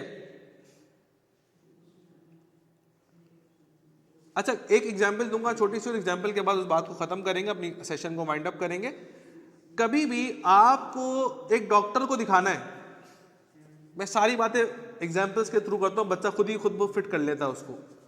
आपको डॉक्टर को दिखाना है, आपकी पॉकेट में मिसाल के तौर के ऊपर 5,000 रुपीज़ है। अब आपने माइंड बनाया यार डॉक्टर को दिखाऊंगा 1,000 रुपये तक का खर्चा आएगा मेरा। अब एक डॉक्टर है जो कि 500 रुपये फीस ले रहा है, दवाई देगा 1,500 रुपये की। एक डॉक्टर है जो कि उसका एक्सपीरियंस नहीं है, नया डॉक्टर है, 500 रुपये फीस लेगा, दवाई 1,500 रुपये की देगा। और एक डॉक्टर है जो कि आपके पास 800 रुपये फीस ले रहा है, दवाई 200 रुपये की देगा, एक्सपीरियंस डॉक्टर है 15 साल। What would you prefer? Experience doctor के पास जाएंगे या अनएक्सपीरियंस के पास जाएंगे? सर अनएक्सपीरियंस के पास जाऊंगा तो वो मुझ पे ही एक्सपेरिमेंट करेगा भाई, उसको एक्सपीरियंस कैसे आएगा? मुझ पे एक्सपेरिमेंट कर करके उसको एक्सपीरियंस आएगा। तो मार्केट के अंदर ना, आजकल मार्केट के अंदर एक ये बहुत हो गया है कि जिस बच्चे को, जिस भी बंदे को जो भी चीज आ गई वो समझता है कि मैं उस चीज का टीचर बन गया। ऐसा नहीं है। टीचर बनना हर बंदे की क्वालिटी नहीं होती, इस बात को याद रखिएगा। जिस तरह से डॉक्टर बनना हर बंदे की क्वालिटी है, सारे डॉक्टर के दिमाग का ऑपरेशन कर रहे हैं क्या? नहीं, लिमिटेड ही कर रहे हैं क्योंकि उनकी वो क्वालिटीज थी, एक्सपर्टीज थी। तो टीचर नहीं भी, टीचिंग भी हर बंदे का प्रोफेशन नहीं है, उन्हीं का है जो करते हुए आ रहे हैं। वो एग्जाम्पल सुने ना, जिसका काम उसी को सांझे, ऐसी कोई है नहीं है मिसाल, वो आज के दौर के लिए ही है, पुराने दौर की, कि जो काम करता हुआ आता है भाई उसी को अच्छा लगता है। अब मैं बाइक का इंजन खोल के बैठ जाऊं और इंजन मेंटेन करूं, क्या मुझसे बनेगा? नहीं सर, आपका काम है टीचिंग करना, आप टीचिंग करें। बाइक का इंजन हम किसी दूसरे से बनवाएंगे, और अगर इंजन बनाने वाला टीचिंग करने आ जाए फिर तो नहीं होगी उससे। तो इस तरह की चीजों से ना आप लोगों को थोड़ा सा होशियार रह के, थोड़ा सा आपने ना अपने आप को सेफ रखना है, ठीक है? तो बस एक काम करेंगे कि आज की ओरिएंटेशन सेशन हम यहीं पे वाइंड अप करेंगे इंशाअल्लाह ताला। आज थर्सडे है, मंडे या ट्यूसडे से आप लोगों की डेमो क्लासेस स्टार्ट हो जाएंगी। मैं बोलूँगा कि मेरी केएम की पहली क्लास लाजमी लो, ताकि तुम्हें पता चले कि यार जो चीज़ें मैंने बोली वो सिर्फ बातों की हद तक नहीं, वो रियल लाइफ की हद तक है, ठीक है? पहली